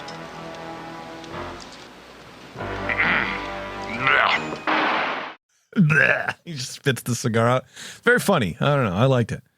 So the next scene, Tim is walking all the dogs that helped free Wilby when he was a dog, and Wilby has been elected DA. And as Tim and his girlfriend take the dogs towards the Medfield market to buy some steaks for the dogs, we get the end of the film. It's just sort of, it ends. And that's kind of how a lot of these end, especially the copy I had, where it's like, and the end, and just boom, no credits, because there are no credits. They already rolled, right? So, but no outro music, no nothing. Just they're standing in front of the sign to the Medfield market with a long chain of dogs. And so I guess, yeah, that's it. That's the Shaggy DA, folks. We got him. We got him elected. Yep. So the whole thing was called the Shaggy DA, and at no point in the movie is he actually district attorney. That's except for the end, at all, when he's no longer a dog. And then the district attorney, when he becomes a dog, is not a shaggied dog. He is a short-haired American bulldog. It's true, yes. So this movie is ridiculous. That's right. That's true. The acting district attorney became a bulldog. Yeah, when I first thought about this movie, not having seen it, I thought he was district attorney. Of course, and he was going to be in the middle of a big mob takedown. Right. And he has a lot of shit on his plate. And now he's turning into dogs indiscriminately when he's supposed to be in court. Right. That's what I assumed. Totally makes way more sense. And they could have easily done it. Like there's not, because if you think about it that way, and then we're going to take a break, folks, and we're going to get Matt's facts and that's it. But if you think about it, you had the bones of that premise already. You had the corrupt politician, you had the criminal gang, you had the dogged district attorney, hopeful, chasing after them to try to like fix it. So why not just make him the DA? Because we didn't even see the vote, we didn't even see the election, like we didn't see any of that stuff. So just make him the friggin' DA. It almost is like this: when they wrote the script and they got all done, they go, "You know what we should do? Let's take what we did in this script and let's bump it down the line like 7 months so that Wilby has already won for the new district attorney. He's indicting the old district attorney. Let's just move when he turns into the dog. Yeah. To this point. Yeah. Right. I mean, literally keep all the characters, keep the district attorney, keep the bad guys who steal the houses, like keep the ring, keep everything. Just he becomes district attorney. He's taking down the corrupt one.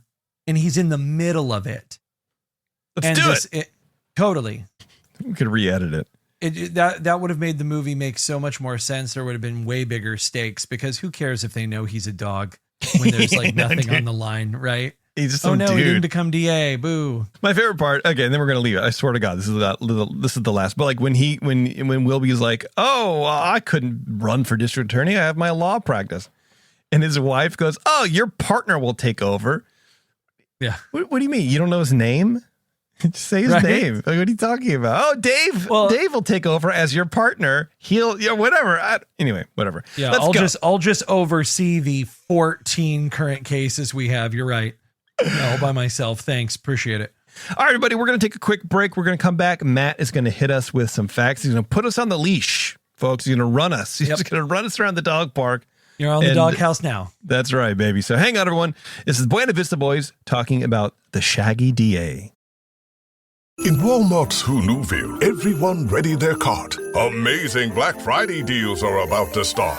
Online and in the app, such great deals to explore. Everything you love from tech, toys, and more. The days to save and the ones to remember. It's only the 25th to the 30th of November. Set your alarms. Don't miss out. These deals are epic, without a doubt. The Who's are all ready, but are you?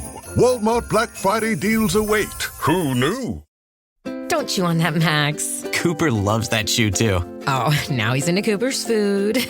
Wow, he is loving it. What do you feed Cooper? Blue Buffalo Life Protection Formula. He never leaves a crumb. I love it because it's made with high-quality protein, nutrient-rich fruits and veggies, and wholesome whole grains. Looks like we're switching to Blue. Blue Buffalo foods are made with the superior ingredients your dog needs to thrive. Can your dog food say that? Visit feedbluefood.com to learn more.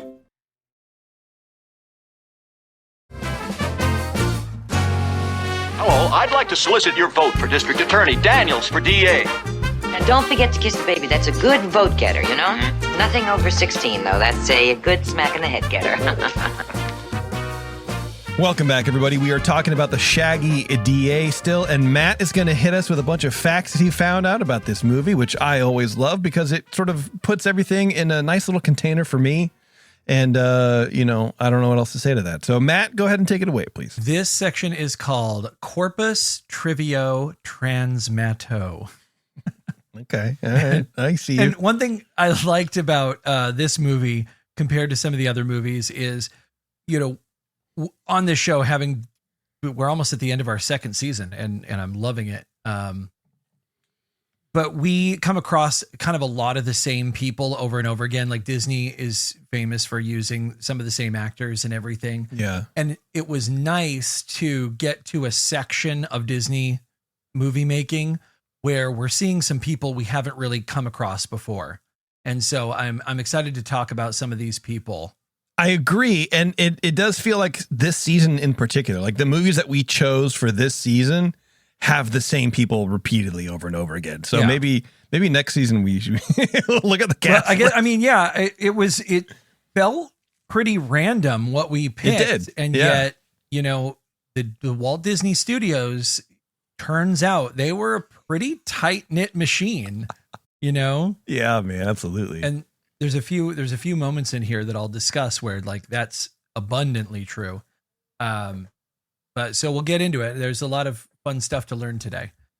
So the Shaggy DA transmutoed its way into theaters December 16th, 1976. And it went up against Dino De Laurentiis' big budget remake of King Kong. They both came out on the same day. Just keep that in mind, like when you think about box office numbers. And how crazy is that 1976 King Kong, if anybody remembers that movie, is pretty cool. Came out the same time as A Man in a Dog Suit. It's just not the same movie. But eventually, the Shaggy DA earned a little over $10 million at the box office. The first movie, The Shaggy Dog, was made for $1 million, and they made $9 million. Okay. So this is 17 years later. Yeah. They made just a little bit more than that on a sequel. Nice. It's pretty good. People want to see a movie like this. You know what I mean? It was directed by the talented, handsome, and 4-wife-having Robert Stevenson. Now, Robert Stevenson, this dude is no slouch, and we're going to learn about him right now. A UK-born boy from Buxton, Derbyshire, England. Stevenson studied engineering at Cambridge University and entered films as a title writer for Paramount British Newsreel. So it's a division of Paramount, but in Britain. Okay. And he then ended up moving to Hollywood just after 1938, and he was under contract with RKO between 1942 and 43, and then from 1949 to 52.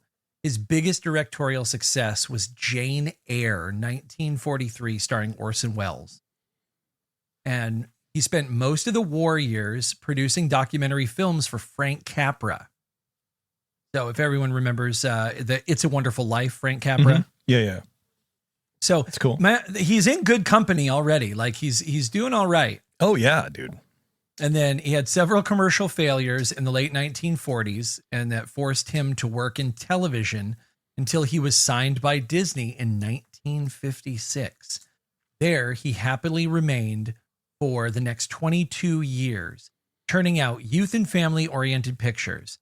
Those pictures include, and he is no Buena Vista Boys slouch, he has Old Yeller, Darby O'Gill and the Little People, The Absent-Minded Professor, Son of Flubber, The Monkey's Uncle, That Darn Cat, The Love Bug, and Bedknobs and Broomsticks. And of course, all you real mouse heads out there will know him for directing Mary Poppins. Wow, dude. This guy has presented so much money to the Walt Disney Company still. That's amazing. Yeah. Man. No, and this is just like a little cross section that I put together just for time. But yeah, you'll hear he's the only director to be nominated for the Best Director Academy Award for directing a Disney movie. So no other Disney director has ever been nominated for an Academy Award for Best Director. That's crazy. The Shaggy Dog is the last film Stevenson directed.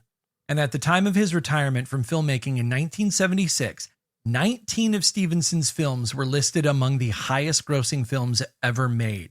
Wow, dude. Yeah. So that was pre-blockbuster era. So you have to understand that like the late 70s became the Jaws era, right? The summer blockbuster started 77, right? With Star Wars and all that. So before any of that jazz, my man's got 19 of the highest grossing films in his back pocket. Good Lord. Right? He's credited as the most commercially successful director in film history before the beginning of the so-called blockbuster era. And he died on my birthday, April 30th in 1986. You are reincarnated. Yeah. I wish. But yeah, so I was excited to finally get to talk about Stevenson because the movies that he directed, we have come across so much of his stuff in our personal lives and on the show and everything. And so I'm glad that we finally watched one that he had directed because I love Bedknobs and Broomsticks. I'm a huge fan of That Darn Cat. I've been talking about these movies all the time in reference to like other people. So like, it's finally just nice to like talk about the man himself. Yeah. And it's true. He did have 4 wives. My guy got around. Like not at the same time. No. That's too bad. He could have pulled it off though. Hell yeah. So this movie came out in 76. So it was post Watergate and there was some light Watergate adjacent illusions, in this about corruption and politics and everything. And recording. Yes, okay, I get it. All right. And so there is a lyric in the opening that Dean Jones, when he's like, I'm going to be your Shaggy Dog.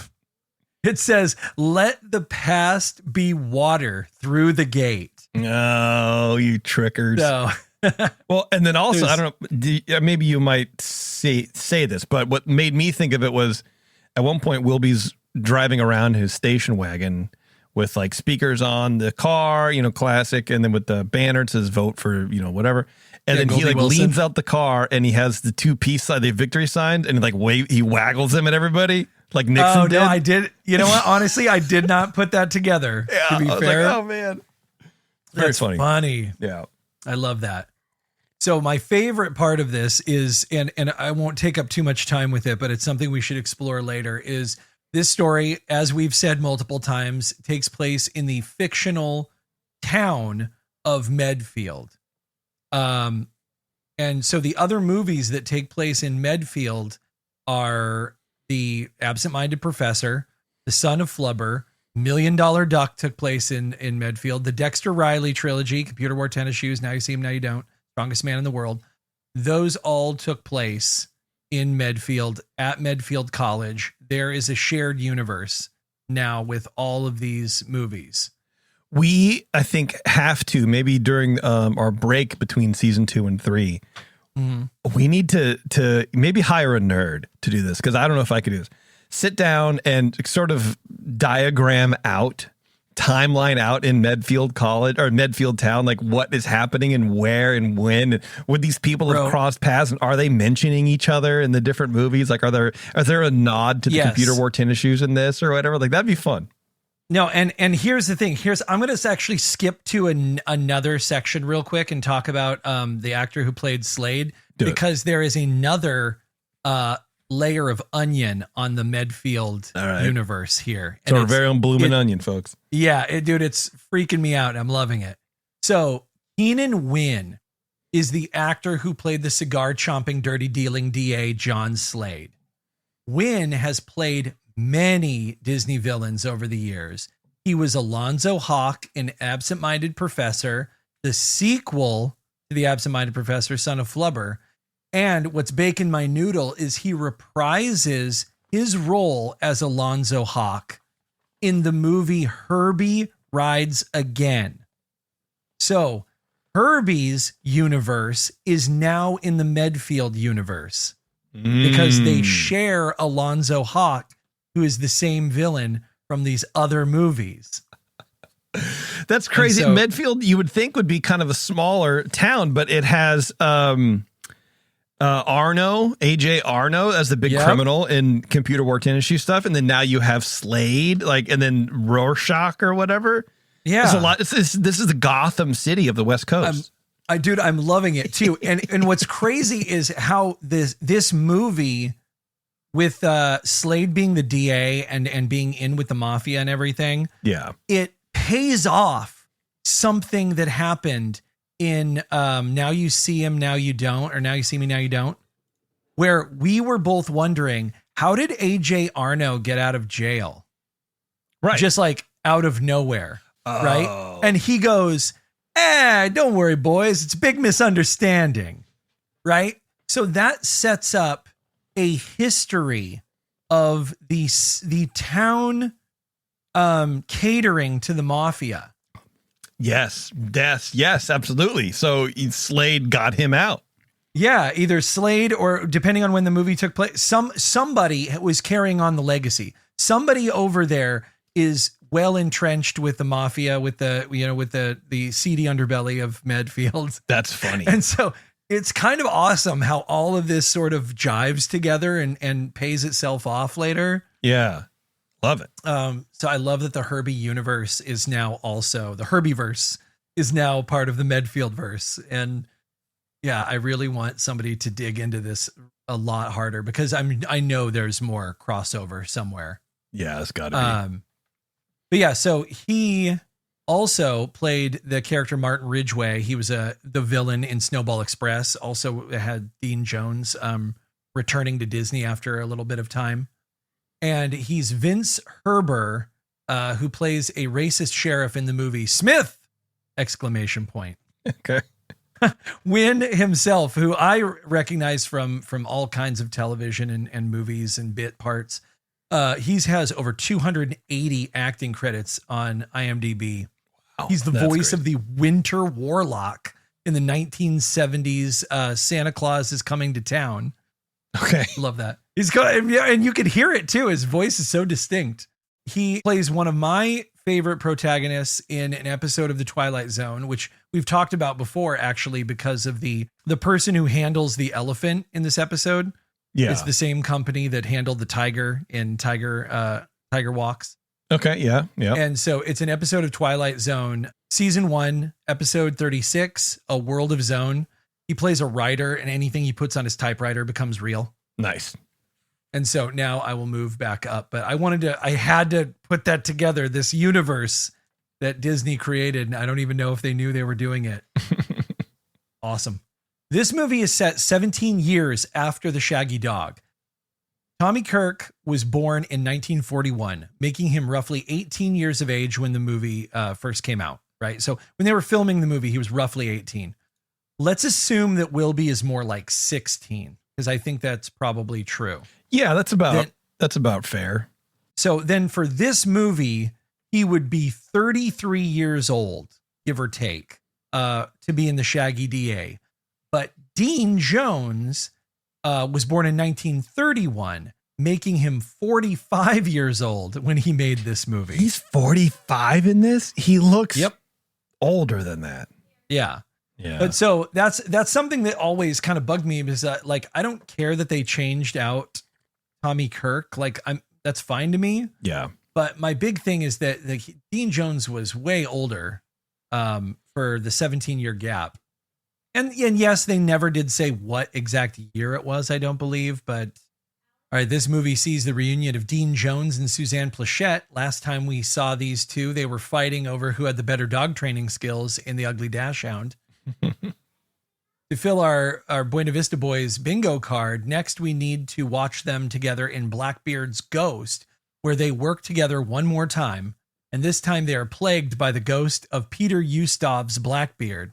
And Peter Ustov, people remember, he was that hilarious professor from Treasure of Matacumbe. Yes. Oh, yeah. So seeing these guys together would actually be dope. Like Suzanne Plachette and Dean Jones actually have a really good chemistry together. They and do. then have Peter Ustinov just like pirating around, ghost pirating all over this. And Don Knotts is in that movie too. So I feel like that is a hard season 3 push. Yeah. Fun fact though, the first time that Wilby transforms into a dog, he runs outside into that neighbor's backyard, into the doghouse you talked about. That's right. And on that doghouse is the name Brutus. And Brutus is the name of the Great Dane that Dean Jones and Suzanne Plachette owned in The Ugly Dachshund. No, man. Yeah, a little bit of call out. Love it. Yeah, that was cool. Though she had uncredited parts in the movie Moon Pilot and in the Monkees film Head. And the Monkees, I mean, like, hey, we're the Monkees. Yeah. And their failed Head movie. Yeah. Yes. Ooh, man, I tried to watch that. I fell asleep. I just couldn't get through it. But this is the official film debut of Jo Anne Worley as that great Katrina. I think her last name was like Muggleberg or something like that. Some like weird ass. Yeah. But yeah, she was the roller derby gal who was going to get $2,000 to find the ring. Worley was born in 1937 in Lowell, Indiana, and grew up with a voice so powerful she used to lip sync hymns in church because she was afraid she drowned everyone else out. Wow, that's crazy. This voice would later become her trademark. God, it would. After high school, she pursued acting across the country, first with the Pickwick Players in New York, then on scholarship at Midwestern University and eventually at Los Angeles City College and the Pasadena Playhouse. She landed her first musical role in Wonderful Town. And by 1961, she had made it to Broadway in the review Billy Barnes People, where critics immediately noticed her bold, earthly comedic style. Wow. In the mid-1960s, she built up a popular nightclub act in Greenwich Village, and during one of those performances, she was discovered by Merv Griffin himself. Wow. I know, Mr. Television. Yeah, hard hitting here. Right? He featured her around 200 times on his show, giving her national visibility. That exposure led producer George Schlatter to cast her in Rowan and Martin's Laugh-In, which is the first place I ever saw her. No, I was not old enough to watch Ronan Martin's Laugh-In, everyone. But they played Ronan Martin's Laugh-In on Nick at Night. Yeah. Pretty hardcore for a long time. They bought the whole package. Oh, yeah. And then ran that in the evenings. And dude, that was a hoot. I actually, for not knowing anything about the political satire of the time or anything like that. Yeah.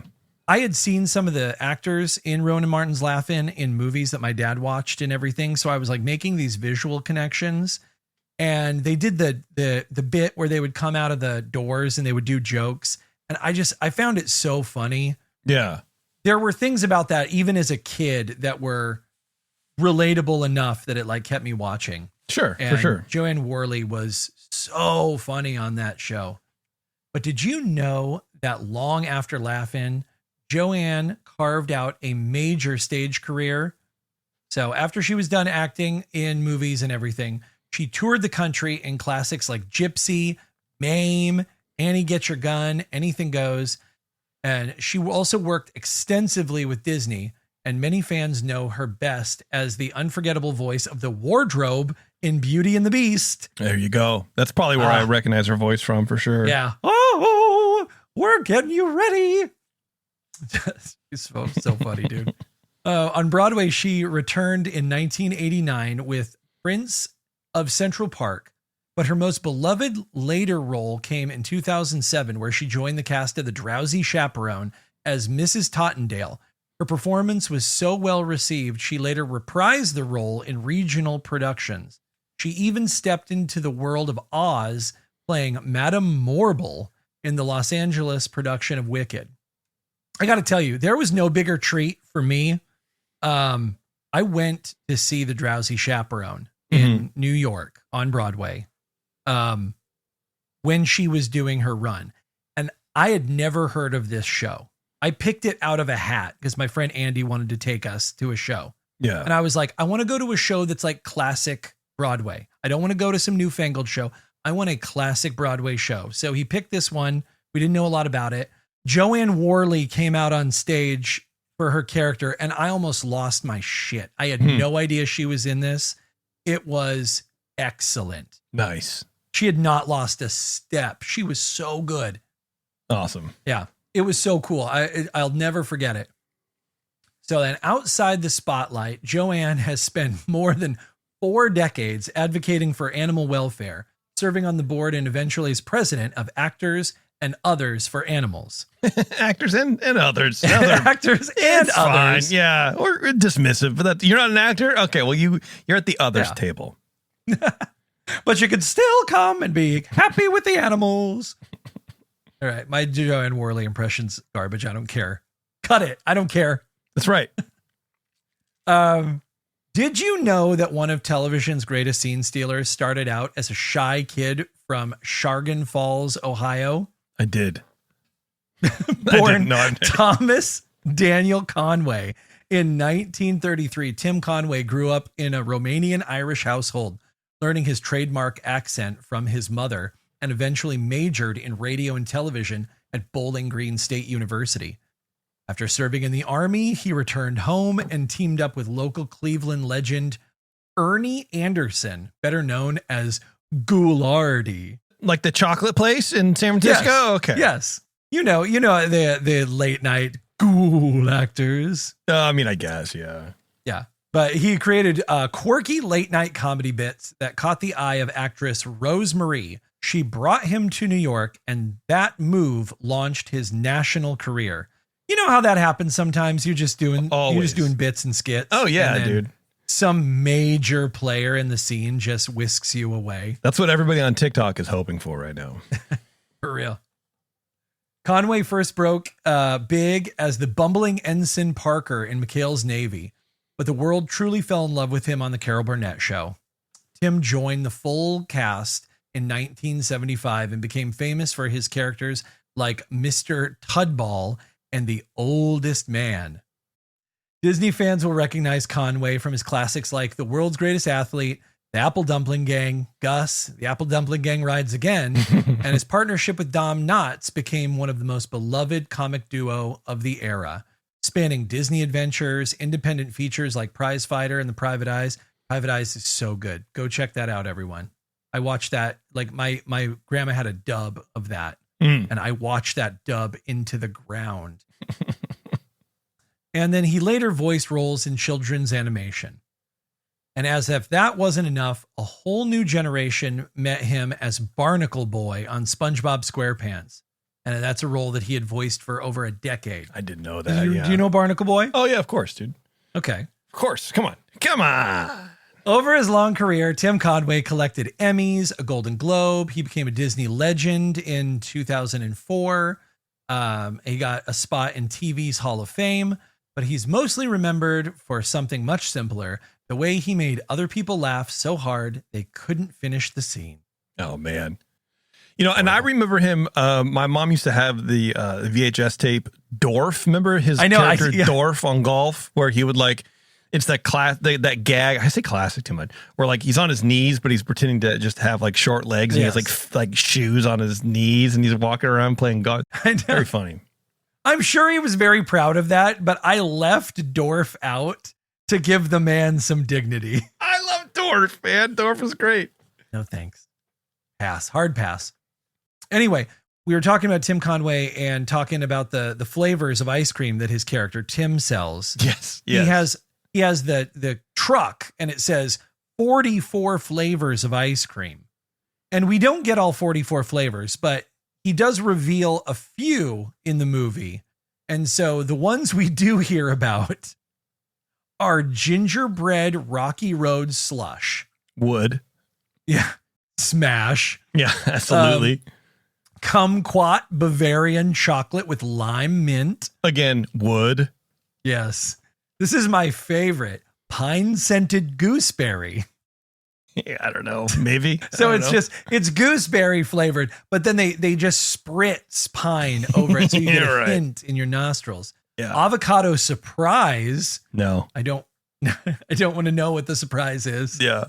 Tomato licorice. Wood. Even though I don't like licorice, I feel like tomato licorice ice cream. You got to try it. That's the thing. You got to try it at least once. It's fire hit. And then maple dribble. Yeah, pass on that. I can't get past the name. No, thank you. Other actors that were in this movie, I'm not going to go over them. We'll probably hit them up another time. Okay. But I just want to talk about them because obviously they're very famous. And the first one is Dick Van Patten. Obviously, he's Raymond, the mayor's assistant, who was not at all scary or intimidating in this movie. No, he was just such a milksop. And actually, I don't even know his name. Yeah. I don't think they even said it. Maybe no, but credits, it is Raymond. Yeah. So he's best known for being the father on 8 is Enough. And I personally remember him from being King Roland in Spaceballs. Absolutely. Even though he has a career that spans decades and decades. I'm not doing the service that he deserves. No, of course not. Lest I be sensitized. Right. But we'll get to him and give him his due at some point soon. I promise. But yeah, he did multiple Disney movies over the years, and I do love seeing him. He's really great. One character that I thought was cool, he's a little role, but you'll mostly know him for his voice, is John Fiedler. He played Mr. Howie the dog catcher, and he's been the voice of Piglet since 1968 with Winnie the Pooh's and the Blustery Day. Oh. I don't know. But yeah, remember, he's the guy with the glasses. Yeah. And That's so, cool. Yeah. And he's also in one of my favorite episodes of The Twilight Zone. I say this every time. Every episode's my favorite, apparently. Sure, yeah. He's in 2 episodes, but one is one of my all-time favorites. He plays the character Mr. Dundee in episode 2, season 11, Night of the Meek, which sees a man turn into literal Santa, and he goes around giving gifts to a neighborhood that's very poor. And this character, John Fiedler's Mr. Dundee, is a mean shop owner who's trying to get him arrested.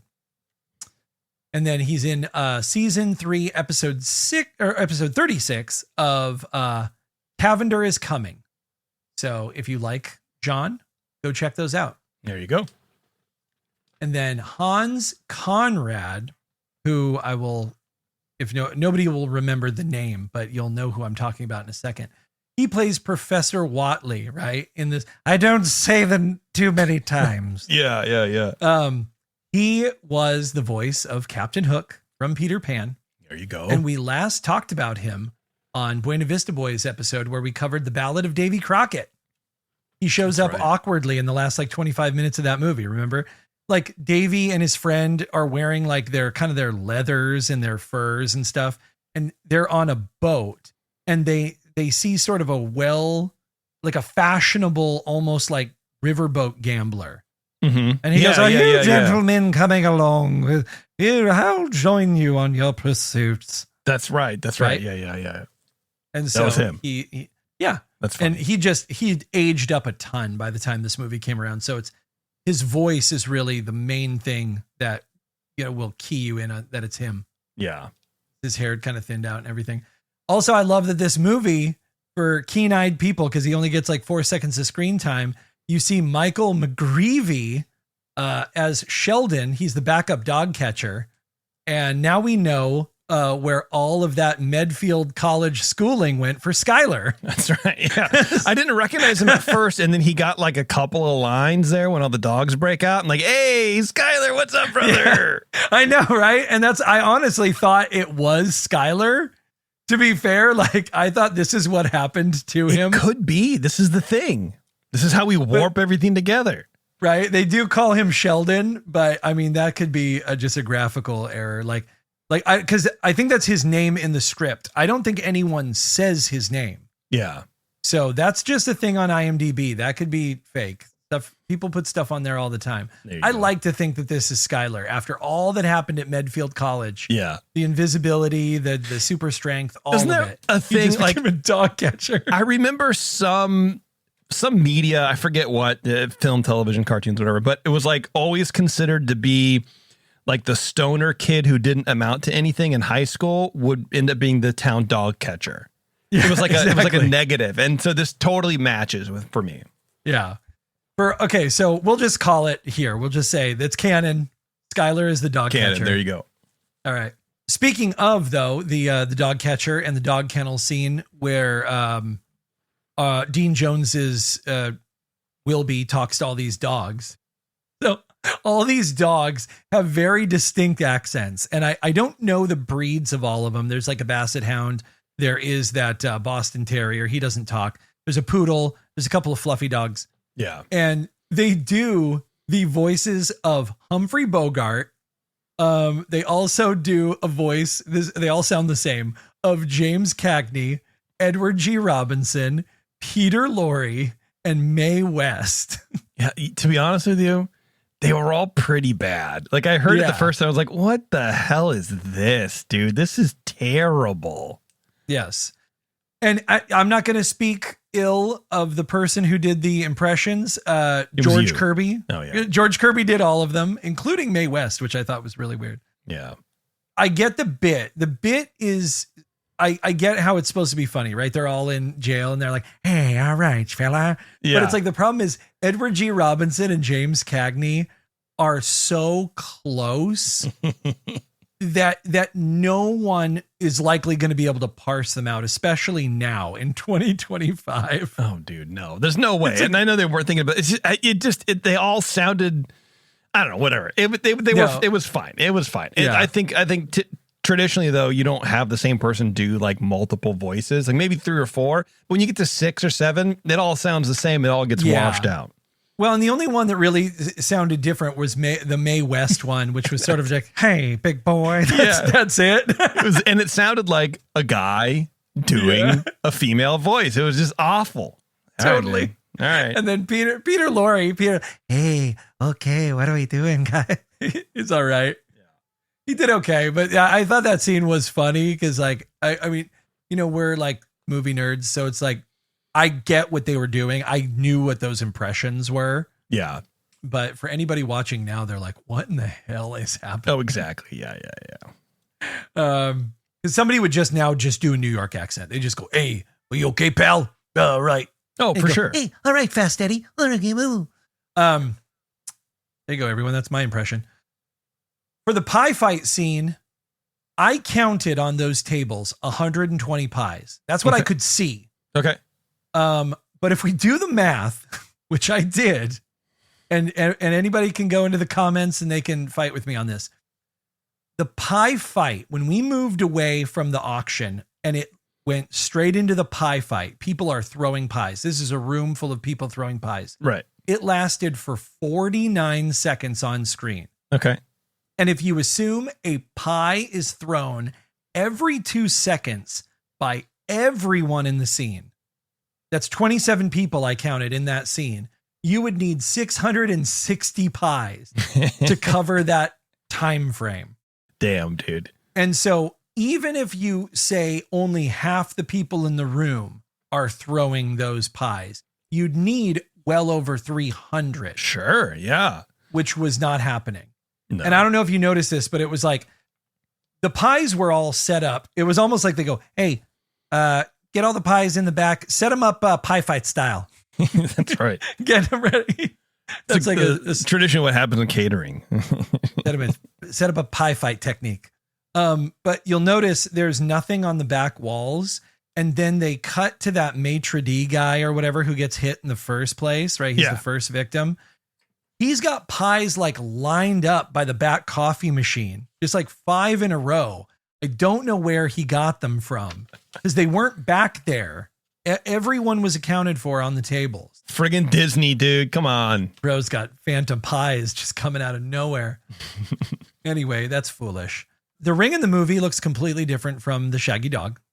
Literally, totally different. That's so weird, dude. There's no squiggles in the original. The original has these weird stones and this like thing in the middle that looks like it had a square skull etched onto it. It looked like garbage, to be honest. I went back and looked at it. It looked like nothing. It looked like trash. Okay. And so the scarab and everything is brand new, like how the That's ring so in this weird, one. man. Yeah, it's a completely different prop, totally different properties. The original one didn't glow with a light or anything like that because it was black and white. Couldn't really do it. And then Canis, I almost don't want to say it, to be honest. Canis corpore transmuto, which everyone's so fond of saying. I put that into Latin to English in Google, and it came back as I transform the body of a dog. Hell yeah. So, and then there is a note that you have in here that I really like where there are a lot of car chases in this movie. And most of them happen in one particular intersection, just driving back and forth in this one area. Because they do, man, day or night. Yeah. It's always right there. Yeah, so it has a coffee shop in it, in the background, and a very Art Deco building on the left part of the frame. And in case you are in the LA area and want to revisit the most exciting moments of the Shaggy DA, you can head to the corner of Flower and Sonora Streets. And I love that you provided me with a little map. And You so got it. I'm looking at it. Yeah. Yeah. It's right very there. cool. It's right there. And like the coffee shop is cool because it has that 70s, fucked up jistle jostle, Dude, sign or whatever. I swear to God, this is the same corner they used for $1 Million Duck when they stole the cherry picker. I mean, I would almost guarantee it. It probably is. And go ahead and read the next paragraph and you'll figure out why. Yeah. All right. It just so happens to be about a block away from the current Disney Animation Studios lot there on Sonora, and about the same distance away from Walt Disney Imagineering there on Flower Street. Not that you can get tours, but still fun stuff. The rounded Art Deco building is still there and the coffee shop has been removed, and can confirm that rounded Art Deco building. Yeah, it's a machine shop now. Pretty dope. Yeah, but like, so, you gotta, I guess you're shooting at locations that you own the property to. So why not? Right. And I'd be willing to bet a lot of the warehouse shots and a lot of the, when they're sneaking around to get into the warehouse, it's all on one of those two, either Imagineering campus now or animation or whatever, I don't know. Yeah. I would say about 80% of this movie was filmed at that Burbank lot that I think is used by Warner Brothers now a lot. Like I would almost guarantee it, because very few places, like they might have done it out at the other location, the ranch, right? Yeah. But a lot of these areas look super tight, which is like characteristic of that Burbank lot, where there's basically like 4 alleyways. Like there's 4 corners that you can shoot in. And so that, and especially if they're doing the chase scenes in downtown LA, I have a feeling that all of this was basically shot in those 2 locations. All right. I only have one more thing here, and it's something that I brought up because I had seen this name pop up a lot. I was actually rewatching Babes in Toyland the other day, and I saw it, and I was like, man, this person has worked on everything. And it seems, I don't know, it kind of seems inconsequential, but it's something I think that should be talked about. And it's Chuck Keene, who is the costume designer for this movie. So Chuck Keene, I have seen in almost everything that we've done so far. And this person has been around forever. And I think it's a testament to how much work they've done, how great they are. I mean, they've tackled almost every movie Disney's thrown at them. And so you think about the costume need for the various styles of movie that have come through Disney. In 1955, Chuck Keene was made chief of the wardrobe department at Disney. Up until this time, Disney didn't have a wardrobe department. So Keene had to set the entire operation up himself. He was assigned to create costumes for the studio's new children's show, the Mickey Mouse Club, 1955. And it was he who came up with the final design for the famous ears on the Mouseketeers caps. Oh, geez. Look at that kid. Yep. And so since then, he has worked on designing costumes for over 70 Disney films. Nearly every show we have ever covered on Buena Vista Boys has been done by Chuck. That's wild. And so just big peace out to Chuck, wherever you are in the ether. Mwah. Thank you from BVB to you. That's right. That's right. And all right, that's Matt, it. Good job, buddy. Appreciate it. All right, everybody. Thanks a lot. We are going to take off. But before we go, I want to let you guys know about our last movie that we're going to be covering, episode 10 of season 2. It's going to be The Santa Claus. Now, I thought we'd go something sort of a little more modern because it is still, distributed by the Buena Vista by Buena Vista Distribution. But this is a 1994 movie. We've never really covered a movie this old. This is The Santa Claus with Tim Allen. I can't wait. I actually really hate this movie. I think it's pretty. No. Yeah, I do. I really don't like it, but I'm interested to watch it from an analytical standpoint and kind of like explain the story and hear more about it and whatever. But there's something about this, something about 1990s Tim Allen bugs me. And the kid who plays Barnabas, the elf or whatever, that character could just get cut and I would not mind at all. But yeah. Anyway, so that's happening. It's an hour and a half, so that's not bad. So we'll be going through that. That'll be happening soon. And if you want to support this show, if you want us to continue on doing a season 3, we already got movies planned or whatever. But what we need you to do is go to patreon.com/earsup. That's ears with a Z. And subscribe, register, do whatever it is. Support us at $5 a month or more. There's a lot of shows and a lot of other content that you get, aside from just helping us pay the bills, keeping the lights on in the studio, that kind of stuff. We are also, Matt and I were chatting about doing another couple of movies specifically for Patreon. So last season we did Popeye the Slayer Man, the horror movie, the indie horror flick based around the Popeye IP that is now in open open world. But there's a good ton. use of my time. Yeah, there's a lot, man. There's a lot of Disney IP that is out now. There's one with Steamboat Willie. There's one with Bambi. There's a lot. Yeah, I think there are 3 movies of Pooh, Blood and Honey. So yeah. I think we can, we'll definitely be doing a couple of those, in between season 2 and 3. But it would really mean a lot if you guys could help support the show and all the other network or all the other shows on the network that we have. So you can go to earsup-podcast.com and check those out as well. All right, Matt. I appreciate you, man. Thank you so much. Yeah, this was awesome. I love getting this done. Yes. Glad we're on the other side of this. I love not having to see this again. Yes. All right, everybody. Thanks a lot for tuning in. And until next time, we'll see you.